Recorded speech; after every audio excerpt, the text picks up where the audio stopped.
Terima kasih kami ucapkan kepada Prof. Suharjo atas sambutannya. Selanjutnya, sambutan yang kedua dari Ketua Program Studi Radiologi Kedokteran Gigi, Fakultas Kedokteran Gigi Universitas Pajajaran yang akan disampaikan oleh Dr. Lucy Epsilawati, Dokter Gigi, Magister Kesehatan, Spesialis Radiologi Kedokteran Gigi, Subspesialis Radiopatologi Konsultan. Kepada Dr. Lucy kami persilahkan. Assalamualaikum warahmatullahi wabarakatuh. Terima kasih ya saudara Satria. Mungkin dari saya, pertama-tama saya ucapkan selamat datang kepada Bapak Tom Hurt Suprapto Siadari, Sarjana Teknik MN Master apa ENG PhD. Pak, maaf Pak, susah sekali Pak, namanya panjang. Salam kenal dan saya dari program studi PPDGS Radiologi Kedokteran Gigi. Selamat datang Bapak. Eh, Kemudian saya ucapkan juga selamat datang untuk Ketua Kolegium Radiologi Kedokteran Gigi, Dr. Haris Nasutionto. Kepada salam hormat juga untuk Ketua IKARGI, Saudara Novo Lubis Perwira Lubis. Kemudian untuk guru-guru saya yang mungkin hadir di sini, Dr. Menik, dan teman-teman PPDGS, teman-teman SPR FKG yang hadir di acara ini. Saya ucapkan selamat datang dan selamat datang kepada semuanya. Pada hari ini mungkin kita akan sharing ilmu dan mendengarkan tentang uh, tema yang akan diasung adalah tentang uh, artificial intelligence in dental radiologi ya.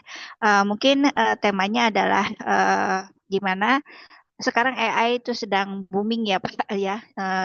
Mungkin teman-teman juga semua tahu kalau misalnya AI ini adalah sesuatu yang sangat booming ya sekarang.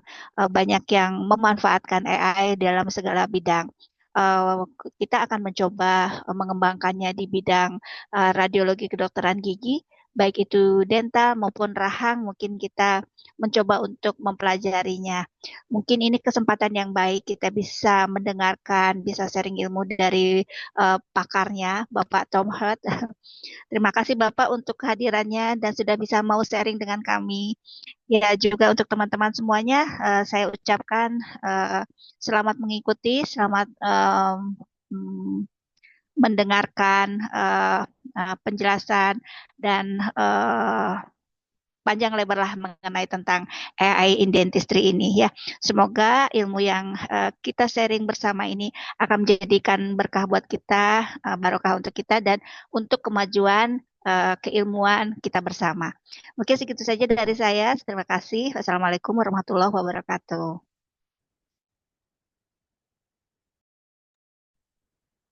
Terima kasih kami ucapkan kepada Dr. Lucy atas sambutannya. Baiklah, kita lanjut ke acara berikutnya yaitu doa yang akan dibacakan oleh Dr. Gigi Abinahal. Kepada Dr. Gigi Abinahal kami persilahkan.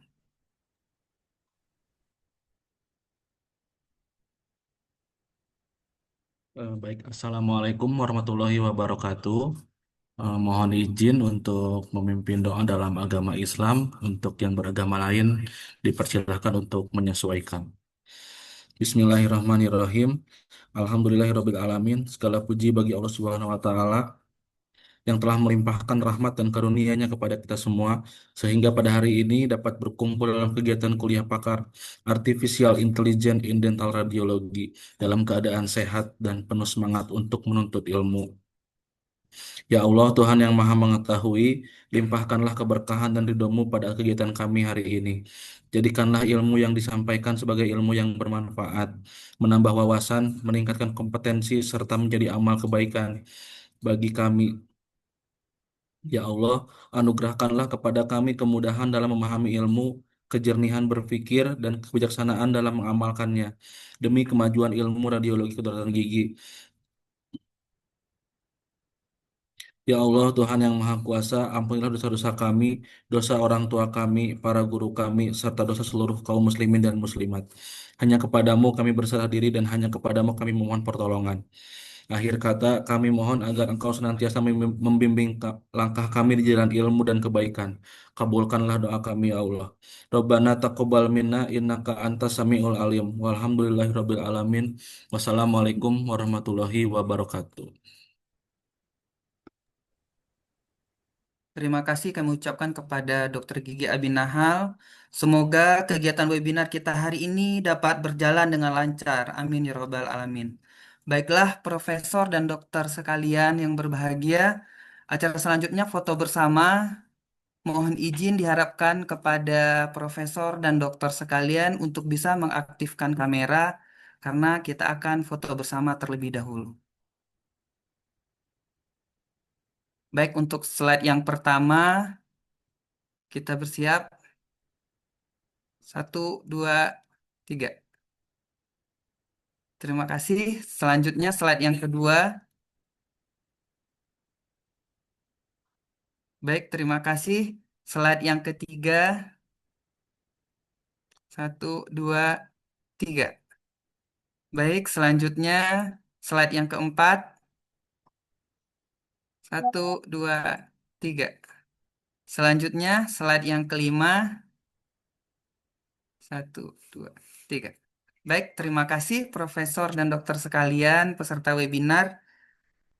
Baik, tibalah saatnya kita untuk acara utama kita, yaitu pemaparan materi oleh narasumber kita, Bapak Tom Hart Suprapto Siadari, Sarjana Teknik, Master of Engineering PhD, yang akan dimoderatori oleh Belisam Dr. Gigi, Magister Kesehatan, Spesialis Radiologi Kedokteran Gigi, Subspesialis Radio Diagnostik Konsultan. Sebelumnya, saya akan menyampaikan kurikulum vitae dari moderator kita hari ini. Dr. Gigi Belisam, Magister Kesehatan, Spesialis Radiologi, Subspesialis Radiologi Diagnostik Konsultan adalah seorang akademisi dan radiolog kedokteran gigi yang dalam beberapa tahun terakhir secara aktif dan konsisten mengembangkan minat keilmuan pada integrasi artificial intelligence dalam radiologi kedokteran gigi. Beliau sebagai dosen di Departemen Radiologi Kedokteran Gigi, Fakultas Kedokteran Gigi, Universitas Pajajaran. Beliau berada pada posisi unik yang menghubungkan praktis klinis radiologi, pendidikan spesialis, dan inovasi teknologi berbasis data. Pengalaman beliau dalam radiologi, baik pada radiografi konvensional maupun CBCT, menjadi landasan kuat dalam menelaah berbagai AI dapat digunakan secara ilmiah, aman, dan bertanggung jawab dalam interpretasi radiograf. Dr. Gigi Belisam dikenal memiliki perhatian tinggi terhadap detail anatomi, variasi morfologi, serta implikasi klinis dari setiap temuan radiologis, sehingga memandang AI bukan sebagai pengganti keahlian radiolog, melainkan sebagai clinical decision support system yang harus divalidasi secara ketat. Dalam aktivitas akademik dan riset, beliau terlibat dalam diskursus dan pengembangan awal pemanfaatan AI untuk anotasi radiograf, analisis morfometrik, serta penyusunan indeks radiologis, khususnya yang berkaitan dengan struktur kraniofasial dan sendi temporomandibula. Pendekatan ini menempatkan beliau sebagai pengguna AI yang kritis dan reflektif dengan fokus pada pertanyaan mendasar apa yang bisa, apa yang tidak bisa, dan apa yang tidak seharusnya dilakukan oleh AI dalam radiologi. Melalui interaksi intensif dengan teknologi AI, Dr. Belisam secara konsisten menekankan pentingnya literasi AI bagi dokter gigi dan radiolog, termasuk pemahaman terhadap bias algoritma, keterbatasan data, aspek etik, serta tanggung jawab profesional dalam penggunaan hasil berbatas kecerdasan buatan. Pandangan ini sangat relevan dengan tema kuliah pakar kita hari ini yang tidak hanya membahas potensi AI, tetapi juga batasannya dalam praktek radiologi kedokteran gigi. Dengan latar belakang tersebut, Dr. Gigi Belisam dipandang sebagai moderator yang sangat tepat untuk memfasilitasi diskusi lintas disiplin antara radiologi dan rekayasa biometrik, serta mengarahkan dialog agar tetap berbasis bukti ilmiah, kebutuhan klinis, dan konteks pendidikan kedokteran gigi di Indonesia. Baiklah, berikut CV Dr. Gigi Belisam sebagai moderator. Kepada Dr. Gigi Belisam, kami persilahkan. Baik, terima kasih, Tes Satria. Suara saya terdengar ya? Oke. Bismillahirrahmanirrahim. Assalamualaikum warahmatullahi wabarakatuh. Terima kasih atas kehadiran semua rekan sejawat, baik teman sejawat, ya, satu profesi, dan para guru-guru saya. Pada hari ini kita diberikan kesempatan yang sangat baik, ya, sangat bagus sesuai dengan kondisi kita saat ini. Kita sudah hadir di antara kita seorang akademisi yang sama dengan kita, hanya berbeda bidang saja, yaitu Bapak Tom Hart Suprapto, dari Sarjana Teknik, Engineering, PhD. Ya. Eh, Izin saya untuk sedikit memperkenalkan beliau, tapi karena saya sebelumnya tidak begitu mengenal beliau, jadi saya meminta bantuan AI, Pak Topert. Saya minta bantuan AI untuk memperkenalkan Pak Topert ini kepada teman-teman sekalian. Ya, saya gunakan AI sehari-hari, Pak Topert. Ya, jadi ini AI sudah seperti rekan sejawat saja. Jadi saya juga sudah mengenal karakter AI, dan pada tadi pagi saya minta silakan buat deskripsi tentang Pak Topert menurut Anda berdasarkan diskusi interaksi kita selama ini. Jadi saya bacakan saja bahwa menurut AI, bahwa Bapak adalah dosen dan peneliti di bidang biomedical engineering dengan fokus keilmuan pada pengembangan dan penerapan artificial intelligence untuk sistem kesehatan. Beliau menyelesaikan pendidikan doktoralnya dalam bidang rekayasa dengan penekanan pada pemrosesan citra medis, machine learning, dan pendekatan data biomedik. Dalam aktivitas akademik dan riset, Dr. Tom Hart, dia secara konsisten terlibat dalam pengembangan algoritma AI untuk analisis data medis termasuk citra radiologi dengan pendekatan yang menekankan validitas model, keterbatasan data klinis, serta aspek translasi teknologi ke praktik kesehatan yang nyata.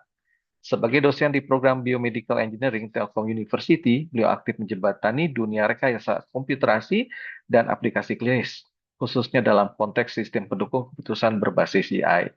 Pada kuliah pakar kali ini, Dr. Tom Hart Siadari akan membahas AI dari perspektif bagaimana teknologi ini dibangun, dilatih, dan dievaluasi. Semoga saya memang demikian ya Pak.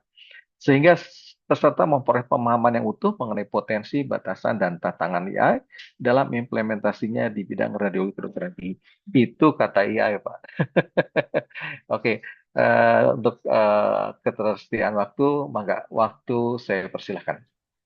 Baik, terima kasih Pak Dr. Belisam atas pembacaan ini ya, deskripsi biografi dari saya. Tentunya AI berhasil mendeskripsikan dengan baik ya. Meskipun ada beberapa sepertinya dia kurang tepat ya, tapi nggak apa-apa. Tapi secara umum sudah sesuai ya. Terima kasih Dok. Saya mohon izin akan memulai kuliah pakar ini ya. Disebut kuliah pakar ya Dok ya. Betul, Pak. Tapi nanti Baik. mungkin kita juga akan banyak berdiskusi karena sepertinya akan banyak yang ingin bertanya tentang apa yang akan kita bahas kali ini. Baik, Alhamdulillah. Siap. Baik, terima kasih. Assalamualaikum warahmatullahi wabarakatuh. Selamat pagi, salam sejahtera bagi kita semua. Mohon izin Bapak Ibu, saya Tom Hurt. Dipanggilnya Tom ya, atau Tom Hurt.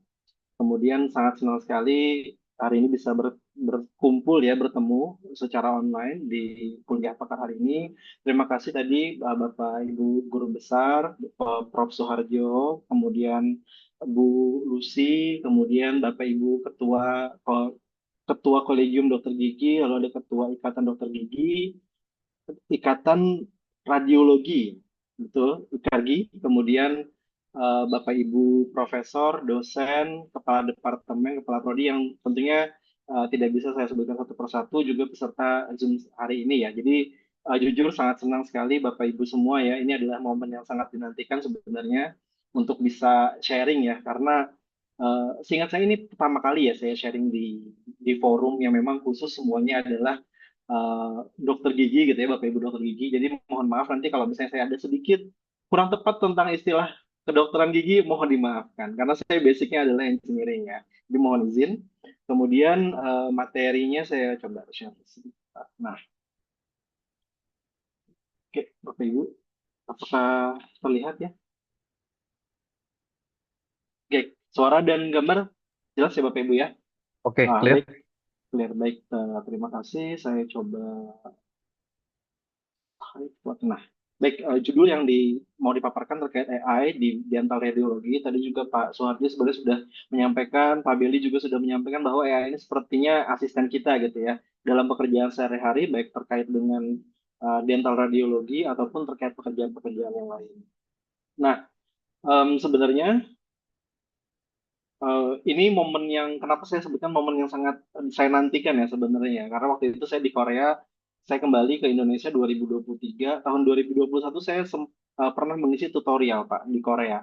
Jadi ini di Korean Academy Digitalized Dentistry ya. Jadi mereka punya conference setiap tahun, dan dari tahun 2021 itu sudah mulai membahas AI pada saat itu. Jadi ini semua forumnya, forum konferensinya karena memang Korean Academic Digitalized Dentistry ya. Jadi memang semuanya untuk dokter gigi, dan itu tahun 2021 ya. Jadi itu waktu itu di Korea. Makanya di tahun 2026 saat ini ya, di momen yang waktu itu juga bulan Februari ya, ini bulan Maret ternyata. Tapi rekaman waktu itu COVID karena rekaman ya. Jadi di tahun 2021 bulan Januari Februari saya rekaman gitu ya, menjelaskan terkait hal yang serupa gitu. Agak serupa tapi mungkin berbeda ya, karena perkembangan AI itu begitu cepat.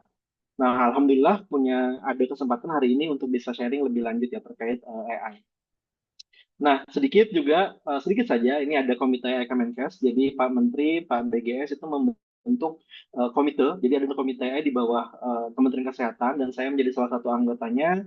Kami fokusnya di regulasi, policy untuk AI di bidang kesehatan, lalu juga untuk overseeing research and innovations di healthcare. Lalu di tahun 2025 kemarin itu kami mengadakan, tentunya dengan dukungan banyak pihak ya, pemilik eventnya adalah Kemenkes. Di sini mengadakan AI Hackathon pertama di Indonesia. Lalu ada kolaborasi, dan memang banyak sekali intinya yang terkait seputar dengan AI ya, mulai dari validasi misalnya ada uji klinis misalnya di BB Binomika ataupun lain-lain, itu kami melakukan pendampingan. Jadi memang ada banyak orang, salah satunya dari saya bidangnya kebetulan kalau di SK itu bidangnya medical imaging ya, bersama dengan beberapa dokter lain dari universitas lain. Ini ada komite Kemenkes di bawah Kemenkes ya, ada komite namanya. Lalu di tahun 2025 kemarin saya berkesempatan ya diamanahi sebagai ketua tim perumus buku putih peta jalan kecerdasan artifisial nasional yang diprakarsai oleh Konbiji. Jadi ini buku putih ini merupakan landasan ya, peta jalan ya, namanya peta jalan. Kemana sih sebenarnya AI di Indonesia ini ingin kita tuju gitu ya? Apa saja pilar-pilar atau faktor yang perlu kita gagas, yang perlu kita dorong seperti itu. Ada berbagai pilar, Bapak Ibu, ini terbuka ya, bisa diakses secara umum ya, bisa terbuka, bisa dibaca. Kebetulan saya menjadi tim perumus, dan kemudian juga ada namanya konsep pedoman etika kecerdasan artifisial. Tadi sedikit dijelaskan di awal ya, Bapak Ibu ya, bagaimana kita penggunaan AI itu harus beretika, harus bertanggung jawab seperti itu ya, dan itu dibahas dalam konsep pedoman etika. Nah, ini rencananya di tahun 2026 mudah-mudahan targetnya dari dua dokumen strategis ini adalah saat ini masuk dalam program penyusunan rancangan presiden ya, rancangan peraturan presiden. Jadi sekarang statusnya sebagai rancangan Perpres ya. Mudah-mudahan Perpresnya segera terbit ya terkait ini.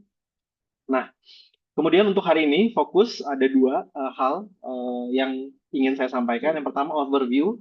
Menurut saya mungkin untuk hari ini kita tidak bisa membahas secara detail mendalam mengenai teknis ya Bapak Ibu. Tapi harapannya adalah mungkin nanti ya ada ketertarikan misalnya ingin melakukan riset, karena di sini bisa jadi gitu ya Bapak Ibu, dari dosen, dari praktisi misalnya gitu ya Bapak Ibu yang memang praktisi ingin mengembangkan sendiri, itu bisa mempelajarinya lebih lanjut gitu ya. Tapi hari ini kita akan bahas overview, lalu kemudian beberapa aplikasi kesehatan gigi yang saya secara personal pernah kembangkan, dan juga beberapa potensi lain yang bisa kita kembangkan gitu ya.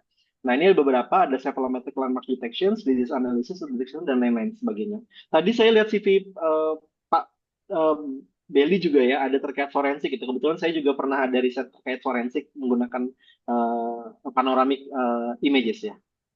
Nah, berikut Bapak Ibu semua, ketika kita mendengarkan AI, Bapak Ibu, kalau memungkinkan ya ini bisa diakses lewat Mentimeter. Di sini bisa diakses. Mohon izin, tadi saya kirimkan linknya ya. Mungkin bisa diakses sebentar. Kita coba isi sedikit Dia langsung masuk tuh dari email terkait. tuh. Langsung masuk ke pelataran. Sebentar saya sharekan ya.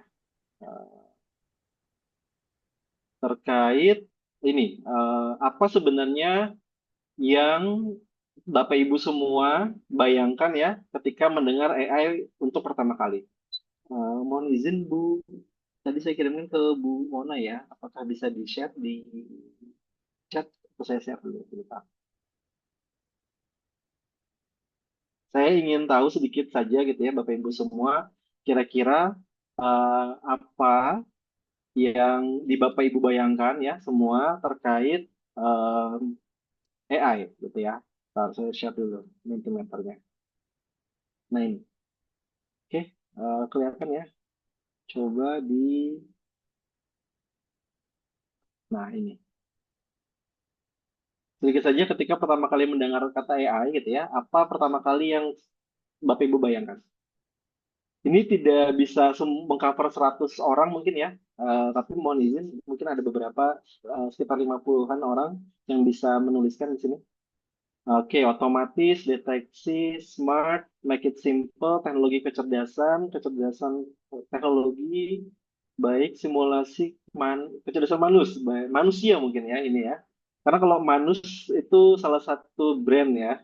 Kemudian excited. Oke, ChatGPT juga ada cool, help, cerdas, template.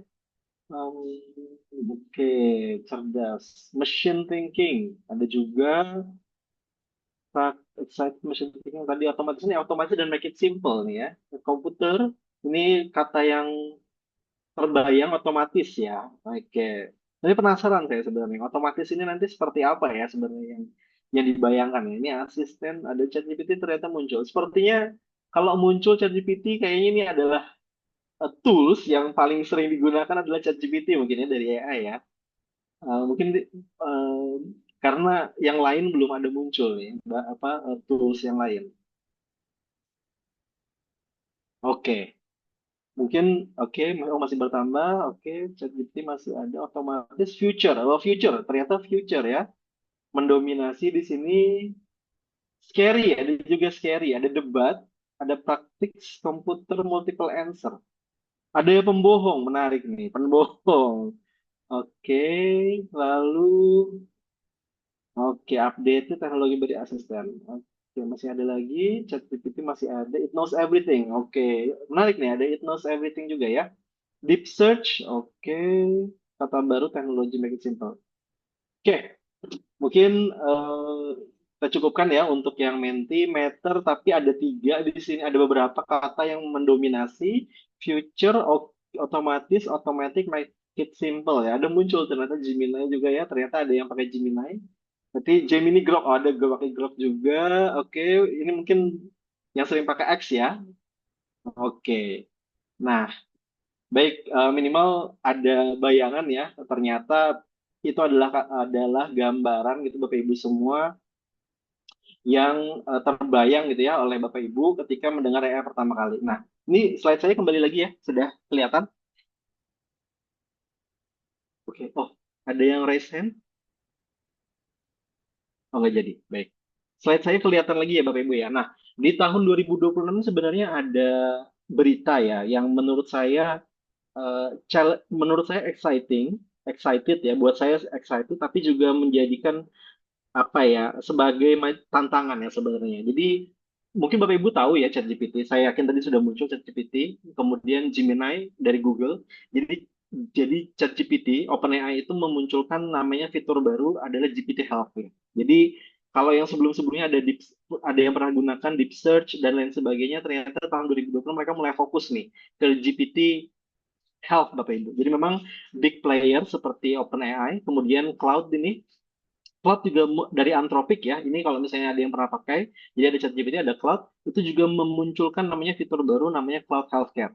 Jadi memang perusahaan-perusahaan ini sudah mulai mengarah ke sana ya Bapak Ibu ya.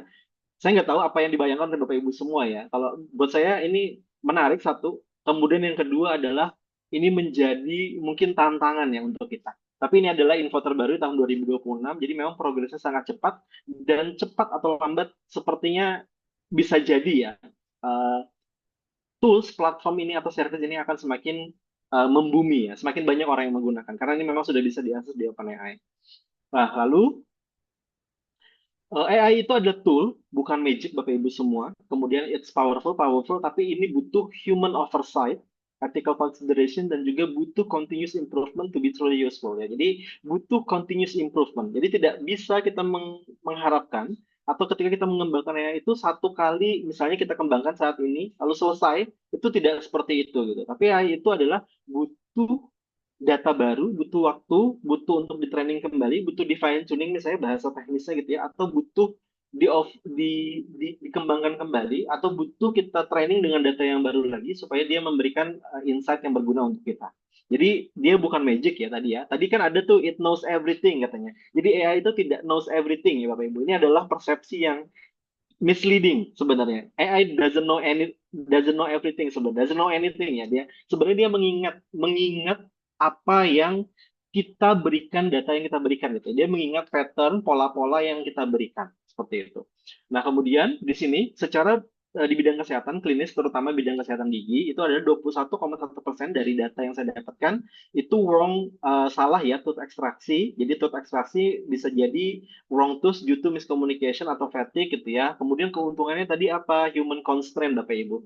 Time constraint, diagnostic complex anatomy, limit patient interactions, kemudian ada fatigue, interpretasi. Kalau misalnya kita capek gitu ya, mungkin kita bisa jadi salah. Kemudian penilaian dokter adalah subjektif ya, karena memang ini kita bergantung. Memang kalau di bidang kesehatan dokter gitu ya misalnya, itu kan ada sepaham saya ya, ada experience itu bergantung ya dok ya, Bapak Ibu dokter ya. Experience berapa lama kita sudah pernah menjalankan praktek itu juga mempengaruhi hasil dari penilaian kita gitu ya. Kemudian keuntungannya dari menggunakan AI adalah lebih presisi dan kemudian konsisten. Objektif analisisnya tidak berdasarkan emosi atau kita misalnya nggak kecapean gitu ya. Itu bisa konsisten, kemudian bisa efisien. Jadi otomatis. Nah, ini yang menarik dari AI adalah mengotomasi labor intensif task like misalnya charting gitu ya.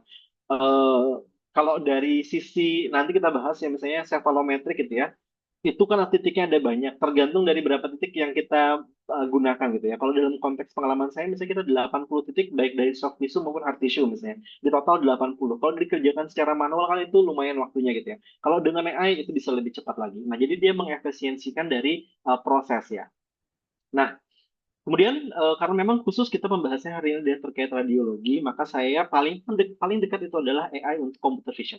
Jadi ini istilah di dalam teknologi ya, computer vision. Jadi kita membangun artificial system atau sistem berbasis AI untuk memproses, untuk mempersif ya, menafsirkan seperti itu ya, kemudian mereason. Jadi reason ini kita menafsirkan atau mengambil kesimpulan dari visual data yang ada. Nah, computer vision itu ada di mana-mana. Kita sudah tahu ada kamera gitu ya, apalagi zaman sekarang handphone kita ada yang TikTok, misalnya ya TikTok, Instagram, sosial media seperti itu ya. Kita upload data baik gambar, baik video gitu ya ke internet itu menambah data semakin mudah. Ada CCTV, ada drone gitu ya. Kalau bidang kita ada radiologis, baik yang misalnya sifatnya ada yang 2 dimensi, ada yang 3 dimensi, misalnya dengan CBCT atau dengan apa intraoral scanner misalnya gitu ya, itu adalah termasuk dalam computer vision.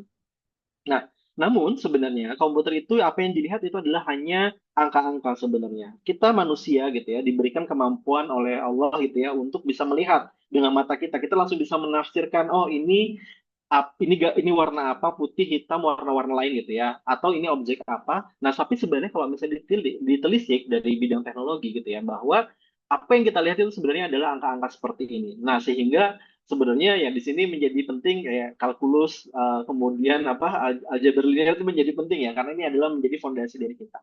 Jadi angka-angka gambar itu yang diterima oleh komputer itu hanya berupa angka-angka seperti ini. Jadi AI atau mesin itu tidak langsung mengerti gitu. Maka kita harus membuat bagaimana komputer tersebut bisa mengerti. Nah, Di dalam AI itu terminologinya ada beberapa, mulai dari AI dalam konteks besar, di mana machine mimicking human intelligence ya. Jadi apapun dari manusia yang bisa intelijensi dari manusia, mulai dari kita tadi ya, reasoning, berpikir, acting gitu ya, itu bisa kita kategorikan sebagai AI di sini. Kemudian ada istilah namanya machine learning, jadi learning dari data, belajar dari data tanpa explicit rules. Jadi rules-nya itu aturan itu pola-pola tadi tidak kita berikan gambaran informasinya secara langsung gitu ya. Misal kalau misalnya bikin program kayak komputer gitu, komputer kan bukan AI ya, tapi kita berikan pola misalnya satu tambah satu. Kalau kalau ada fungsi tambahan misalnya, ada fungsi kurang, ada fungsi bagi. Nah, itu namanya explicit rules ya. Ada rule, ada pattern yang harus kita berikan. Tapi kalau machine learning ini, kalau misalnya menggunakan misalnya menggunakan machine learning bisa regresi linier misalnya gitu ya, atau misalnya logistic regression, atau misalnya support vector machine, atau menggunakan decision tree. Nah, itu masuknya dalam ranah machine learning. Lalu ada istilah, nah ini sebenarnya istilah yang uh, mostly ya rata-rata gitu ya untuk riset pada saat ini ataupun aplikasi yang dikembangkan bidang kesehatan menggunakan AI itu sebenarnya mostly itu menggunakan namanya deep learning. Jadi ini algoritma yang menjadi trending sebenarnya mostly itu menggunakan ini. Nah, deep learning ini sebenarnya adalah neural network sebenarnya. Kalau di Indonesia kan itu istilahnya jaringan saraf tiruan ya. Jadi di mana kalau dulu gitu ya tahun 2000-an atau 98-an gitu ya, ketika pertama kali ada convolutional neural networks itu ya tahun masih 5 layer saja, tapi di dalam era deep learning itu bisa sampai ratusan atau bahkan ribuan parameter gitu, atau bahkan jutaan parameter. Jumlah layernya bisa ratusan gitu ya, jumlah layer lapisannya itu bisa sampai ratusan. Nah, inilah sebenarnya yang menjadi kekuatan gitu ya, power behind modern dental imaging saat ini.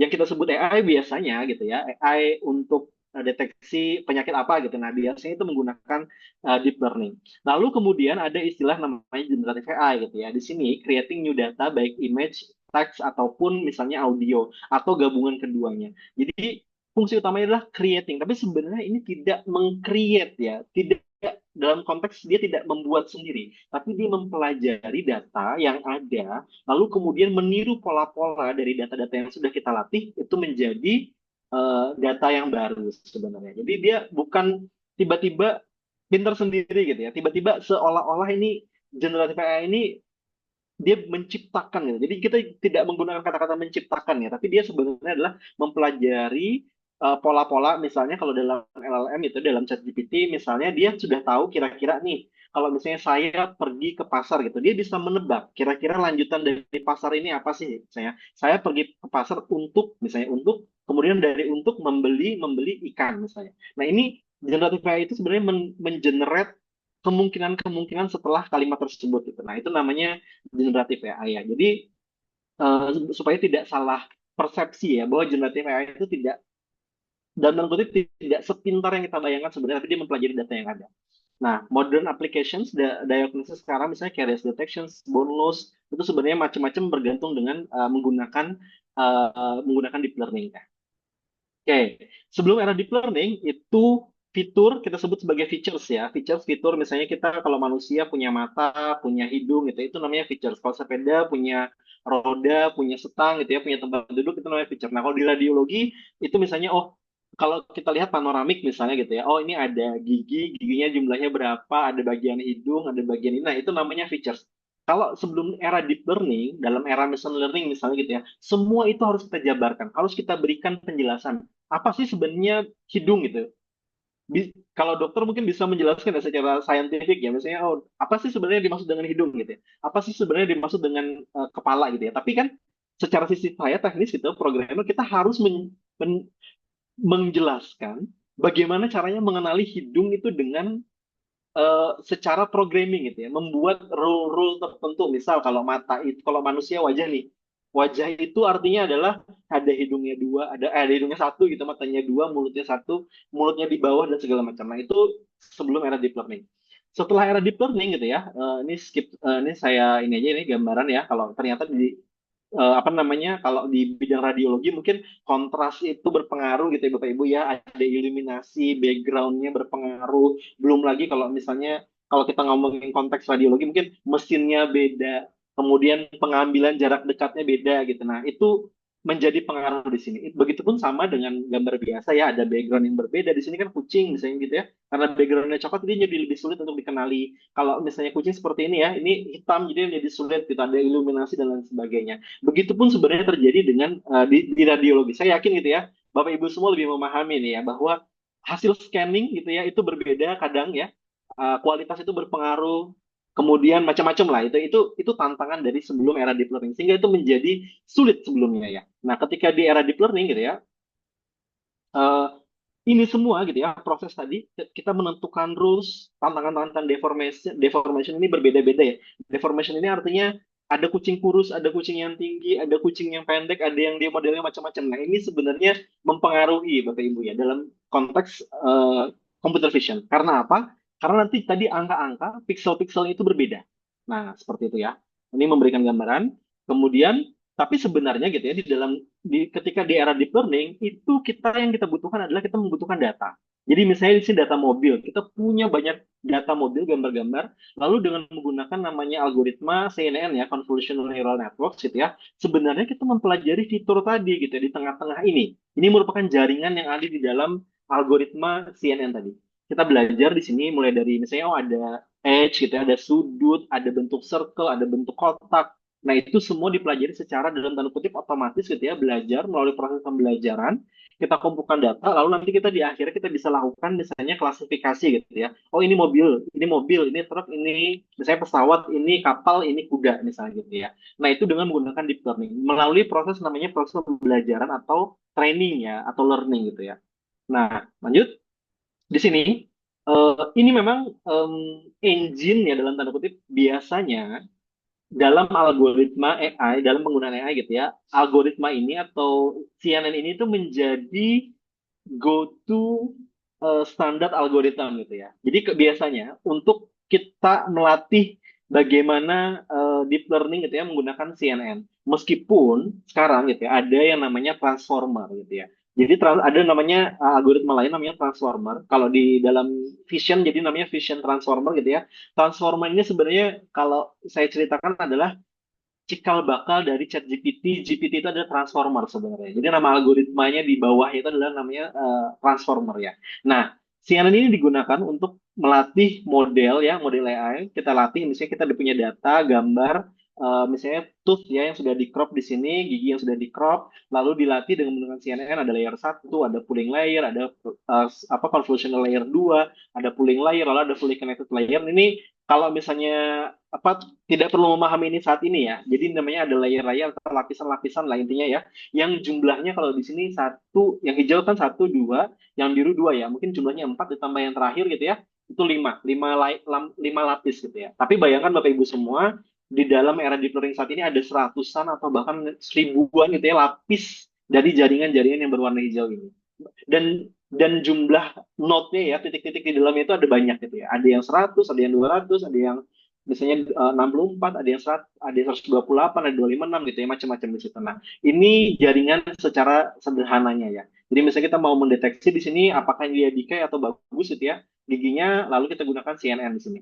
Nah, ini input yang paling kiri, lalu di tengah-tengah itu namanya network ya jaringannya. Lalu di sini apa yang dilakukan di dalam jaringan ini adalah dia meniru bagaimana visual cortex atau otak manusia itu bekerja ya. Jadi dia bisa mempelajari misalnya oh mana yang kira-kira sudut gitu ya, mana kira-kira kotak, mana kira-kira oh yang ini brightness-nya berbeda dengan yang lain seperti itu. Jadi dia bisa memahami bahwa oh ini itu gigi misalnya di sini ya. Kita bisa dalam tanda kutip proses gitu ya gigi ini dengan menerapkan banyak augmentasi ya. Jadi kontrasnya kita rubah, kemudian kita lakukan proses kelahe dan segala macam lah gitu ya. Secara teknis bisa dilakukan image processing di dalam proses belajar. Jadi tidak perlu kita lakukan di awal-awal. Nah, kemudian ini frontier generative AI tadi saya sedikit sebutkan ya, ada input lalu kita bisa generate gitu ya. Misalnya oh dia noisy, awalnya noisy lalu menjadi lebih jelas lagi ya. Kita di noise, kita hilangkan noise-nya. Nah, itu juga bisa dengan menggunakan generative artificial network ya. Generative adversarial network. Jadi GAN istilahnya. Ini juga cikal bakal dari yang Bapak Ibu ketahui ya kalau misalnya LLM gitu ya, informational generative adversarial network. Nah, breakthrough-nya sebenarnya AI di bidang vision itu adalah di tahun 2012 ketika ada namanya AlexNet ya. Jadi ini ada lomba, kompetisi, ada 1.000 kelas, Bapak Ibu semua bayangkan 1.000 kelas itu maksudnya 1.000 jenis anotasi ya. Misalnya ada manusia, kucing, anjing, kapal, pesawat itu. Ini jumlah objeknya ada 1.000. Datanya ada 1 juta. Ini tahun 2012 pada saat itu. Jadi dia bisa pertama kali ini luar biasa pada saat itu tahun 2012 ya. Eh, Orang-orang yang dulunya tidak percaya. Jadi AI itu sebenarnya tidak langsung bisa diterima ya pada saat dalam dunia riset. Jadi prosesnya panjang sekali, perlu waktu dari tahun 50-an sampai tahun 2012 Bapak Ibu untuk bisa diterima bahwa oh ternyata ini memang benar-benar bisa mencapai tingkat intelijensia tertentu gitu. Nah, itu tahun 2012. Oke, kenapa hal itu mungkin Bapak Ibu semua ya di tahun 2012 dan sampai saat ini Bapak Ibu? Itu sebenarnya karena ada 3 main faktor ya. Yang pertama itu adalah data. Jadi large data set kita lebih mudah mengkoleksi data dengan adanya internet. Jadi ada namanya ImageNet, Koko, Dataset, Chex Expert gitu ya, Chex data radiologi ini untuk dada gitu ya. Kemudian adalah kemampuan hardware, superkomputer. Jadi ada namanya GPU ya gitu ya. Ini eh, dari beberapa merek misalnya paling terkenal misalnya dari Nvidia gitu ya. Itu memungkinkan untuk kita training, latihan gitu ya. Lalu ada namanya software. Jadi software dulu Bapak Ibu semua zaman saya waktu masih PhD gitu ya, data ada, hardware itu masih cukup mahal. Jadi kebetulan funding support dari perusahaan dari sekolah itu cukup besar gitu ya. Jadi kita bisa beli, tapi ternyata softwarenya pada saat itu belum belum memungkinkan Bapak Ibu. Jadi saya ketika mau training model itu butuh waktu mungkin seminggu ya untuk setup komputernya saja. Baru untuk setup gitu ya. Itu 1 minggu. Kalau sekarang dalam waktu beberapa jam saja sudah bisa kita setup gitu. Jadi itu kemampuan luar biasa dari pengembangan teknologi ya, data, hardware dan kemudian software macam-macam untuk bisa kita training gitu ya. Bahkan bukan hanya untuk komputer yang besar seperti misalnya laptop, komputer GPU atau bahkan edge computing ya. Misalnya komputer-komputer yang kecil untuk bisa kita lakukan deteksi misalnya kayak CCTV itu kan komputernya kecil ya. Nah, model-model itu juga bisa. Oke, Bapak Ibu semua. Nah, ini data menjadi penting. Ini contoh ya, data visual example di sini. Lalu ada namanya tas. Nah, ini kami biasanya ini yang sering kami perdebatkan ya dengan kalau kerjasama dengan dokter, karena kita berbeda persepsi kadang. Misalnya nih, ini hal yang paling umum itu adalah klasifikasi. Misalnya giginya ini ada periodontalnya atau gigi normal gitu. Ini kita sebut klasifikasi. Jadi inputnya gambar, baik gambar RGB seperti ini, gambar-gambar foto ya, ataupun gambar nanti X-ray misalnya, panoramik atau misalnya Batwing gitu ya. Kita bisa masukkan lalu nanti outputnya adalah klasifikasi. Hanya misalnya, oh ini normal atau tidak gitu ya. Atau kalaupun dibagi lagi misalnya penyakit A, penyakit B, penyakit C gitu. Nah itu namanya klasifikasi. Lalu ada namanya objek deteksi. Objek deteksi itu biasanya menggunakan bounding box. Bounding box itu apa yang kotak-kotaknya namanya bounding box ya. Jadi misalnya kita berikan input gambar panoramik, lalu kita bisa deteksi gitu ya. Kita deteksi objeknya bisa dengan single atau multi object detection ya. Misal kalau di sini kita multi object, ternyata gigi ya ini pakai penomoran Korea ya. Jadi misalnya gigi nomor 17, 15, 13, misalnya berapa nih? 15, misalnya 14, 13, 12, 11 gitu ya. 21, 22. Ini masing-masing objeknya satu. Jadi satu gigi dengan nomor tertentu gitu. Atau kita juga bisa buat gigi misalnya oh semuanya kita deteksi gigi aja nggak perlu nomor gitu. Itu nanti ceritanya akan berbeda. Apa namanya treatment pemodelannya beda gitu ya. Atau pakai proses atau kita misalnya gigi ini prosesis ada implant, ada pontics misalnya gitu ya, ada root canal dan lain sebagainya. Ini namanya object detection. Nah, lebih dalam lagi gitu ya. Kita ada namanya segmentasi, Bapak Ibu. Nah, segmentasi seperti ini, misalnya ini mandibular ya datanya ya. Kita mau segmentasi bagian mandibularnya saja gitu ya. Atau misalnya oh ini kepotong ya. Jadi misalnya caries gitu ya. Caries itu kan mungkin lebih spesifik lagi kita butuh segmentasi gitu ya. Kita berikan input panoramik nanti kita coba cari di mana sih benarnya area dari si cariesnya gitu ya atau cavitiesnya seperti itu. Nah, itu 3 konteks Bapak Ibu task atau tugas ya yang AI kami sebut AI ya meskipun AI nanti banyak lah ada yang super intelligence gitu ya, ada yang narrow intelligence, tapi untuk saat ini Bapak Ibu, saat ini and near future mungkin 1-2 tahun ke depan gitu ya, kita biasanya menggunakan istilah-istilah ini. Ini yang sederhana. Tapi masih banyak lagi tas-tas atau tugas-tugas yang bisa saya lakukan di luar daripada klasifikasi, objek deteksi, dan kemudian segmentasi. tiga ini biasanya yang dalam tanda kutip paling mudah dan paling diperlukan atau yang paling bisa kita lakukan pada saat ini. Nah, untuk hal-hal lain biasanya kombinasi dari beberapa apa namanya metode gitu ya. Baik, nah saya lanjut aplikasi yang biasanya yang pernah kita, yang mungkin gitu ya diimplementasikan ini hanya beberapa, tentunya banyak sekali yang masih bisa dieksplor ya dari AI untuk radiologi, dental radiologi ya. Di sini adalah cephalometric. Ini lomba ya, automatic detection analysis untuk cephalometric X-ray images. Kemudian diberikan dataset ya, ini dataset seperti ini, jumlahnya ada 19 titik. Ini ada 19 titik ya, ada 19 landmarks. Kemudian gambarnya seperti ini ya, nomor satu misalnya apa, ada sela tursika gitu ya, ada nation, ada orbital, porion dan lain sebagainya. Ini salah satunya pada saat itu, tapi Bapak Ibu semua, kami ini apa, waktu saya di Korea saya sempat bekerja ya di perusahaan startup kesehatan gigi, dan sampai saat ini kami masih bekerja sama ya, masih melakukan kolaborasi gitu ya. Saya bantu tim AI-nya. Jadi di tahun 2019 kami publish satu topik di sini, automated identifications of cephalometric landmarks. Ini masih menggunakan YOLO versi 3 dan kemudian SSD namanya ya. Ini kerjasama antara perusahaan DDH namanya dengan Seoul National University Dental Hospital ya, SNU. Jadi kami waktu saya di Korea kami kerjasamanya dengan SNU Dental Hospital ya, beberapa profesor di sana, baik dalam sisi riset ya, biasanya saya melakukan bimbingan mahasiswa profesor-profesor yang S3 ya, biasanya mahasiswa S3 gitu ya, yang mau apa riset di bidang AI. Nah, nanti pembimbing satunya profesornya, pembimbing duanya dari kami gitu ya, dari misalnya sampai saya. Nah, ini kami menggunakan YOLO versi 3 pada saat itu 2019. Jadi pada saat AI masih belum se-booming saat ini ya. Kan saat ini ada ChatGPT dan ini yang menjadikan booming gitu ya. Nah, pada saat itu sangat menarik di sini, berapa titiknya, ada 80 Bapak Ibu. Nah, ada 80 titik. Jadi kemudian ini kami bandingkan ya antara YOLO dengan SSD pada saat itu, karena memang ada gold standard kan ya Bapak Ibu ya untuk cephalometric. Seingat saya ada 4 ya. Kita misalnya bisa deteksi ada errornya misalnya 2 mm, 2 mm ya. Kalau nggak salah saya 2 mm, 2,5, 3, dan 4 ya, 4 mm. Nah, jadi ini ada 80 karena waktu itu kerjasamanya dengan dokter gigi yang memang bidangnya beliau terkait cephalometric analysis, growth prediction gitu ya. Jadi beliau fokusnya di situ. Nah, dibantu oleh beliau untuk menganotasi 80 poin dengan data kurang lebih 1.000 dataset ya, gitu pada saat itu. Nah, ini membandingkan dua buah model. Yang ternyata dari sini ternyata YOLO itu lebih bagus performance-nya daripada apa namanya SSD ya pada saat itu tahun 2019.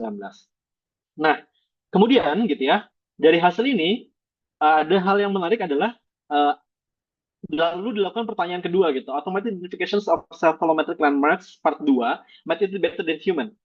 Kalau zaman itu ya di tahun 2020 kita biasanya membandingkan kira-kira ini bagusan hasilnya lebih akurat dari praktisi gitu ya, praktis dalam hal ini dari dokter gitu ya, human atau enggak gitu ya. Nah, di sini tetap menggunakan 80 konsep yang sama ya, 80 cephalometric landmarks identifikasi dengan YOLO, lalu dibandingkan dengan human examiners ya. Jadi ada dilakukan dua human examiners. Examiners di sini secara metodologi seperti ini Bapak Ibu, learning datanya ada 1.000, lalu dilakukan training, modelnya namanya YOLO 3. Saat ini sudah sampai dengan YOLO 11, 12, sampai dengan 26 ya, itu juga sudah ada. Lalu ada 80 landmarks, 2 referensi point, 46 skeletal landmarks, 32 shock tissue. Nah, lalu prosesnya adalah data yang baru itu dibandingkan dengan otomasi deteksi hasil dari AI ya, dibandingkan dengan human examiner pertama dan human examiner 2, baik first trial maupun second trial ya. Kita coba bandingkan. Dan hasilnya sangat menarik ya di sini. Nah, ini hasilnya Bapak Ibu. Jadi di beberapa titik ternyata deteksi AI itu lebih kecil ininya, errornya ya. Misalnya yang biru ini adalah AI, tapi ini AI ya di sini ya. Nah, di sini yang biru misalnya di poin sini ya, di sebelah kiri ini AI lebih baik nilainya errornya daripada dari human examiners yang kedua gitu ya. Kemudian di beberapa titik lain examiner masih lebih bagus, terutama yang pink ya, sepertinya level experience-nya berbeda gitu ya. Kemudian tapi beberapa titik itu bisa kita comparable lah gitu ya dengan titik-titik itu. Nah, di sebelah kanan di sini kita lihat ya yang dicentang gitu ya.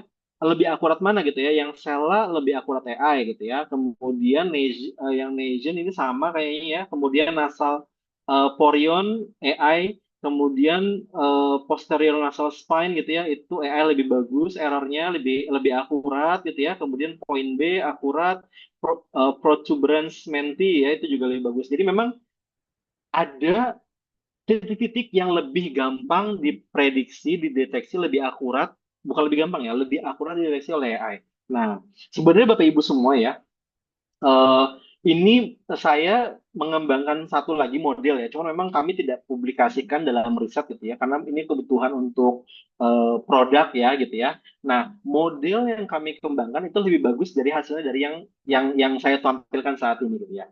Kami coba rubah perspektif gitu ya, apa aja kira-kira yang menjadi problem gitu ya. Kemudian dianalisis juga poin-poin mana yang lebih bagus daripada AI, daripada manusia gitu ya. Karena memang secara nature gitu ya, titik-titik ini tuh ada yang gampang, ada yang lebih mudah gitu ya dideteksi mana ya, titik-titik 80 ini, ada yang lebih spesifik, lebih akurat untuk dideteksi oleh AI, ada yang memang sulit sekali gitu ya, karena mungkin secara struktur anatomi itu berbeda gitu. Nah, seperti itu ya. Jadi pendekatannya pada saat ini ya, yang kami gunakan dalam prototipe dalam produk kami itu cephalometric analysisnya dengan menggunakan tetap dengan object detections, namun dengan model yang lebih baru. Nah, mungkin seperti itu yang bisa saya sampaikan ininya ya terkait yang cephalometric. Dan ini ada produknya, kalau nanti sempat saya coba tampilkan ya videonya ya seperti apa sih sebenarnya end produknya gitu ya, produk akhirnya. Nah, lalu untuk yang kedua ini dari tahun 2021 kami mengembangkan namanya apical lesions ya segmentation. Ada dua sebenarnya, ada yang lesion, ada yang caries ya. Eh, ini kerjasama juga dengan Profesor Homin Sok ya dari Korea ya, SNU Hospital, Dental Hospital. Beliau apa namanya profesor di sana. Ini kami menggunakan 1.000 panoramic images ya.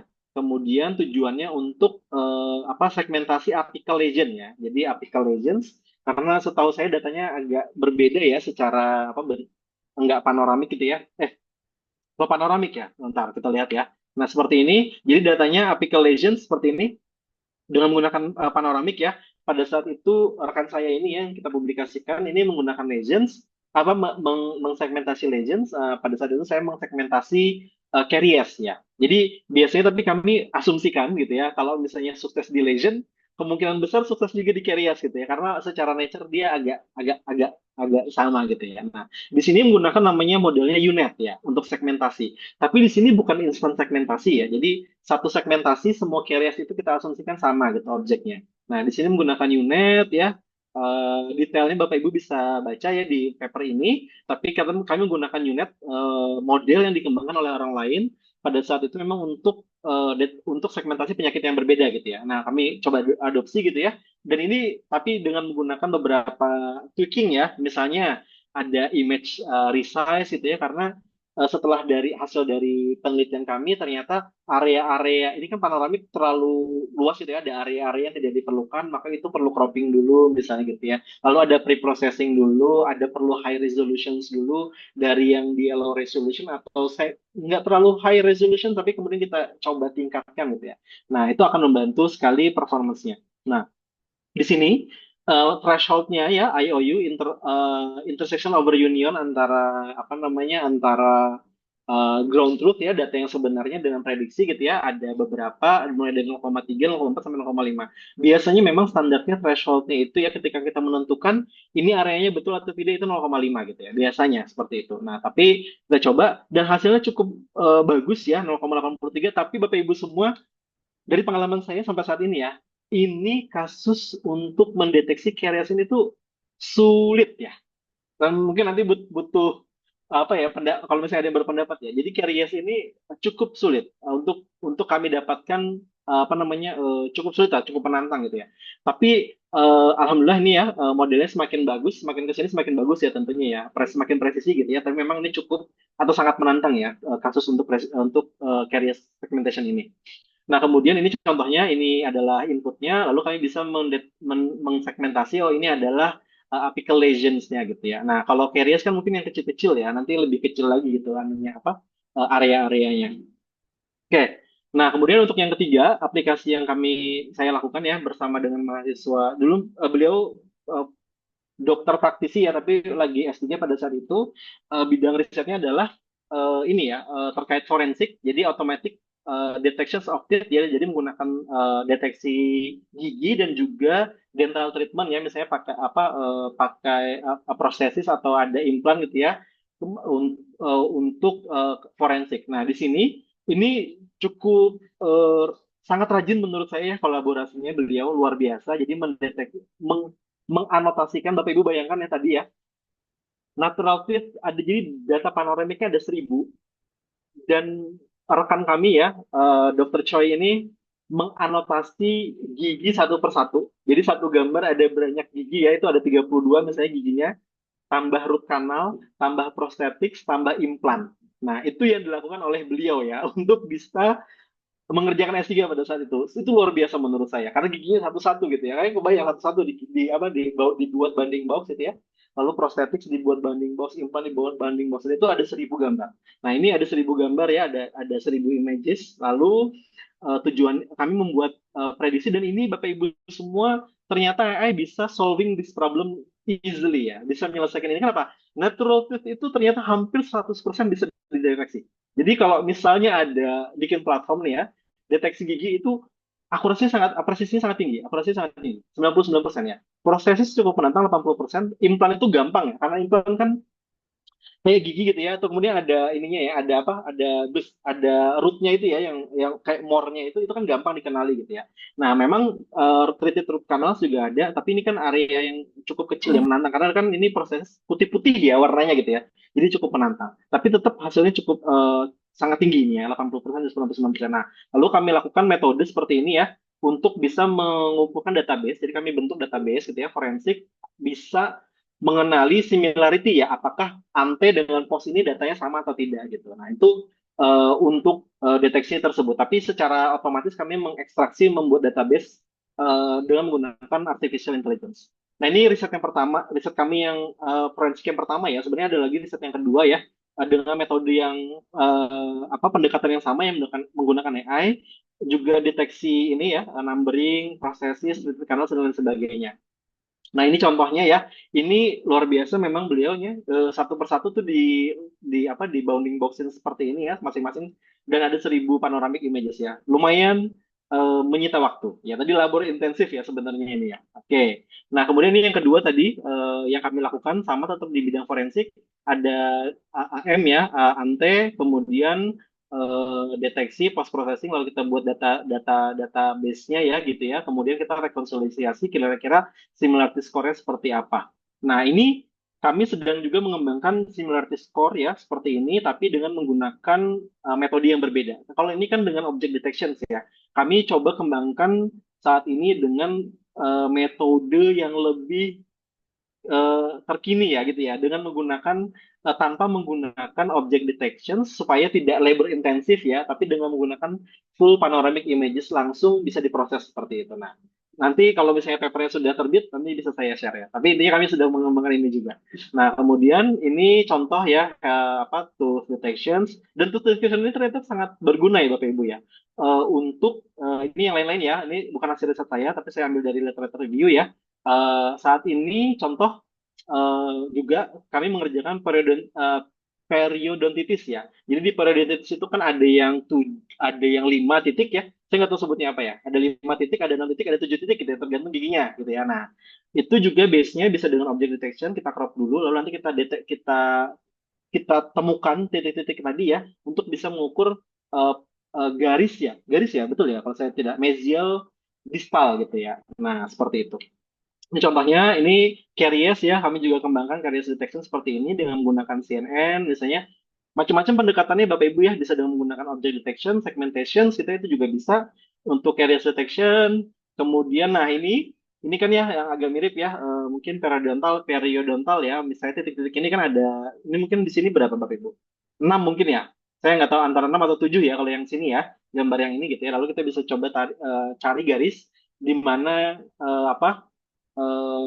apa namanya, bone levelnya ya, kalau saya tidak salah ya, bone levelnya, lalu kita bisa cari, kita ukur gitu ya, kira-kira ini normal atau tidak gitu ya, dari beberapa titik di sana. Nah, ini periapical lesions ya, itu juga tadi sudah saya jelaskan gitu ya. Nah, kemudian ada namanya dengan GAN itu juga bisa Bapak Ibu semua kita denoising ya. Jadi misalnya satu noisy, kemudian kita bagaimana supaya noise-nya hilang menjadi super resolution. Itu juga bisa dengan menggunakan AI ya, dengan menggunakan generative AI di luar dari diagnostic things ya. Oke, nah sebelum ke sini Bapak Ibu, sebenarnya ada lagi beberapa, cuman saya nggak bisa tunjukkan datanya gitu ya. Ada yang waktu itu pernah juga membimbing mahasiswa S3 ya untuk sis ya, yang sis di panoramik itu, jadi ada bagian yang di atas ya kalau saya tidak salah ya, kista gitu ya. Sis itu juga pernah dengan menggunakan object detection itu juga ada gitu ya. Dan growth predictions itu juga ada ya Bapak Ibu semua berdasarkan misalnya uh, panoramik menggabungkan antara cephalometric dengan yang fotografik ya. Fotografik itu juga bisa gitu ya. Itu juga macam-macam apa namanya aplikasi yang pernah dikembangkan. Nah, lalu sebenarnya apa sih tantangannya gitu ya? Kita bisa terapkan itu berbagai macam metode ya. Tapi memang tantangan utamanya ada uncertainty ya, ketidakpastian karena model AI itu saat ini masih satu model satu satu problem gitu ya. Kita jarang itu bisa menggabungkan antara satu model AI untuk beberapa problem. Nah, jadi kemudian kadang menjadi problem itu adalah bias dan fairness ya. Ini juga menjadi problem. Misalnya saya pernah mengalami mendapatkan kami mengerjakan project gitu ya kerjasama dengan pemerintah Seoul pada saat itu untuk deteksi segmentasi carrier tapi menggunakan foto RGB. Jadi kami ambil fotonya, ternyata di situ problemnya nggak bisa selesai-selesai ini proyeknya. Kenapa? Ternyata dokter A dengan dokter B ini nggak nggak konsisten. Jadi dokter A dengan dokter B. Akhirnya apa? Ternyata yang melakukan labeling adalah pada saat itu adalah mahasiswa dari profesornya gitu ya. Akhirnya modelnya ini jadi nggak sesuai gitu ya. Nah kemudian juga dibayangkan Bapak Ibu fairness ini ya bias ini bahwa carriers itu kan tidak banyak ya. Mungkin hanya ada satu dan itu kecil misalnya gitu. Nah, ketika kita training itu bisa jadi tidak sesuai gitu. Nah, kemudian privacy security ini sering terjadi ya pelanggaran. Setelah balik Indonesia, saya dulu nggak pernah ngurus IRB ya. IRB itu kayak studi protokol ya. Kalau di Korea biasanya teman-teman dokter yang langsung mengurus, nanti nama kami masukkan dalam studi protokol gitu ya. Tapi setelah berinteraksi dengan Kemenkes, ternyata studi protokol gitu ya, proses-proses itu tuh cukup menyita waktu ya. Tapi itu memang sesuai dengan undang-undang yang ada di regulasi yang berlaku di Indonesia. Lalu regulasi tantangannya adalah seperti ini Bapak Ibu. Di Indonesia kita belum memiliki regulasi yang jelas terkait penggunaan artificial intelligence di bidang kesehatan. Itu belum ada, ya kan ya? Masih ada RPMK terkait apa namanya? Saya lupa ya ada RPMK yang baru ya terkait teknologi digital kalau saya tidak salah atau apa ya? Ada sandbox, ada lain sebagainya di dalamnya gitu ya. Tapi memang secara regulasi belum ada regulasi secara spesifik yang mengatur misalnya alat kesehatan berbasis AI. Nah, tapi Bapak Ibu berita bahagia adalah draftnya sudah pernah saya lihat ya. Jadi saya ada draftnya gitu ya. Software berbasis AI itu software berbasis alat apa namanya medical devices berbasis software gitu ya termasuk kayak di dalamnya sudah ada draftingnya dari Dirjen Pharmalkes ya mudah-mudahan segera terbit gitu ya kemudian kolaborasi menjadi tantangan karena apa engineer dengan apa namanya nakes ya dengan dokter gitu kadang itu memiliki persepsi yang berbeda lalu kemudian ada apa namanya interest yang berbeda gitu. Nah ini kita harus coba duduk bareng bersama gitu ya. Makanya senang sekali hari ini kita bisa coba kolaborasi gitu ya. Itu kolaborasi menjadi penting di sini. Nah, kemudian black box problem di sini deep learning itu kadang sulit dijelaskan, maka kita perlu explainability, perlu generalisasi, data heterogeneity, Bapak Ibu. Jadi model AI itu kenapa misalnya dikembangkan dari rumah sakit klinik A misalnya gitu ya. Lalu ketika kita coba misalnya saya scale up gitu ya, kita scale up untuk digunakan seluruh Indonesia, itu belum tentu bisa berlaku dengan baik gitu ya. Sehingga kita butuh apa? Butuh banyak kerjasama rumah sakit. Nah, tapi masalahnya adalah data ini kan kadang satu silo, dua adalah masing-masing unit belum tentu mau kerjasama gitu. Itu problem real ya di lapangan gitu. Generalisasi kemudian legal dan ethics. Nah, di sini legal dan ethics harus izin dan segala macamnya ya berdasarkan etik. Oke, lalu kita bisa future directions tadi satu kata yang kita bisa lihat tadi ya di situ ada future augmented intelligence. Kenapa AI handles repetitive data analysis ya Bapak Ibu. Nah, ini menarik. Saya pernah dikirim ya. Jadi mewakili Kemenkes kita ada workshop di luar. Hasil risetnya adalah seperti ini. AI misalnya 90%. Dokter saja itu 70%. Nah, kalau disuruh milih ya, kalau kita hanya ngomongin memilih tanpa ada pertimbangan, maka kita tentunya milih AI ya. Karena kan 90%.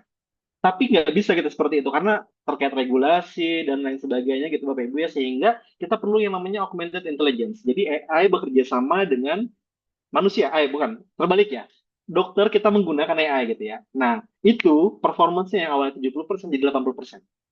Tapi memang lebih kecil daripada si AI. Tapi kan kita nggak bisa, pasien kan nggak mau langsung gunakan AI saja gitu ya. Tetap diskusinya dengan dokter gitu. Nah, kemudian ada personalized care di sini, kemudian teledentistry dan lain sebagainya. Jadi AI itu tidak menggantikan dentis ya, tapi dentis yang menggunakannya dapat mengganti, sebenarnya nggak mengganti juga sih. Ini kita tertinggal lah Bapak Ibu ya, seperti itu ya. Kalau memang kita tidak catch up dengan teknologi yang ada saat ini. Tapi tetap tujuannya adalah kita ini ya Bapak Ibu semua, em, AI ini digunakan secara responsibel dan bertanggung jawab gitu ya, bukan untuk menggantikan tapi untuk membantu pekerjaan kita. Mungkin seperti itu saja ya. Ini video nanti videonya bisa dilihat ya. Jadi ada produk jadi seperti itu yang pernah kami kembangkan ya, terkait penggunaan AI di bidang kesehatan gigi ya. Misalnya cephalometric analysis dan juga caries segmentations. Mungkin seperti itu ya, karena waktu sepertinya saya sudah overtime ini, lebih dari waktu yang disediakannya. Terima kasih, saya kembalikan kepada Dr. Belisam. Ya, terima kasih Pak Tom ya. Sesuatu yang sungguh sangat menarik ya. Cuman mungkin sebelum kita mulai diskusi, ada beberapa hal yang juga ingin saya sampaikan bahwa di sini audiens itu kan saya lihat mayoritas memang dari eh, koridor profesi radiologi kedokteran gigi ya. Saya tadi mencari-cari ada tidak yang di luar itu, tapi belum saya temukan. Mungkin ada. Di sini kita terbagi dua, Pak Tom. Ya, kami semua itu ada yang akademisi, tapi ada juga yang sedang melakukan studi di program spesialis PPDGS ya, program profesi dokter gigi spesialis radiologi kedokteran gigi.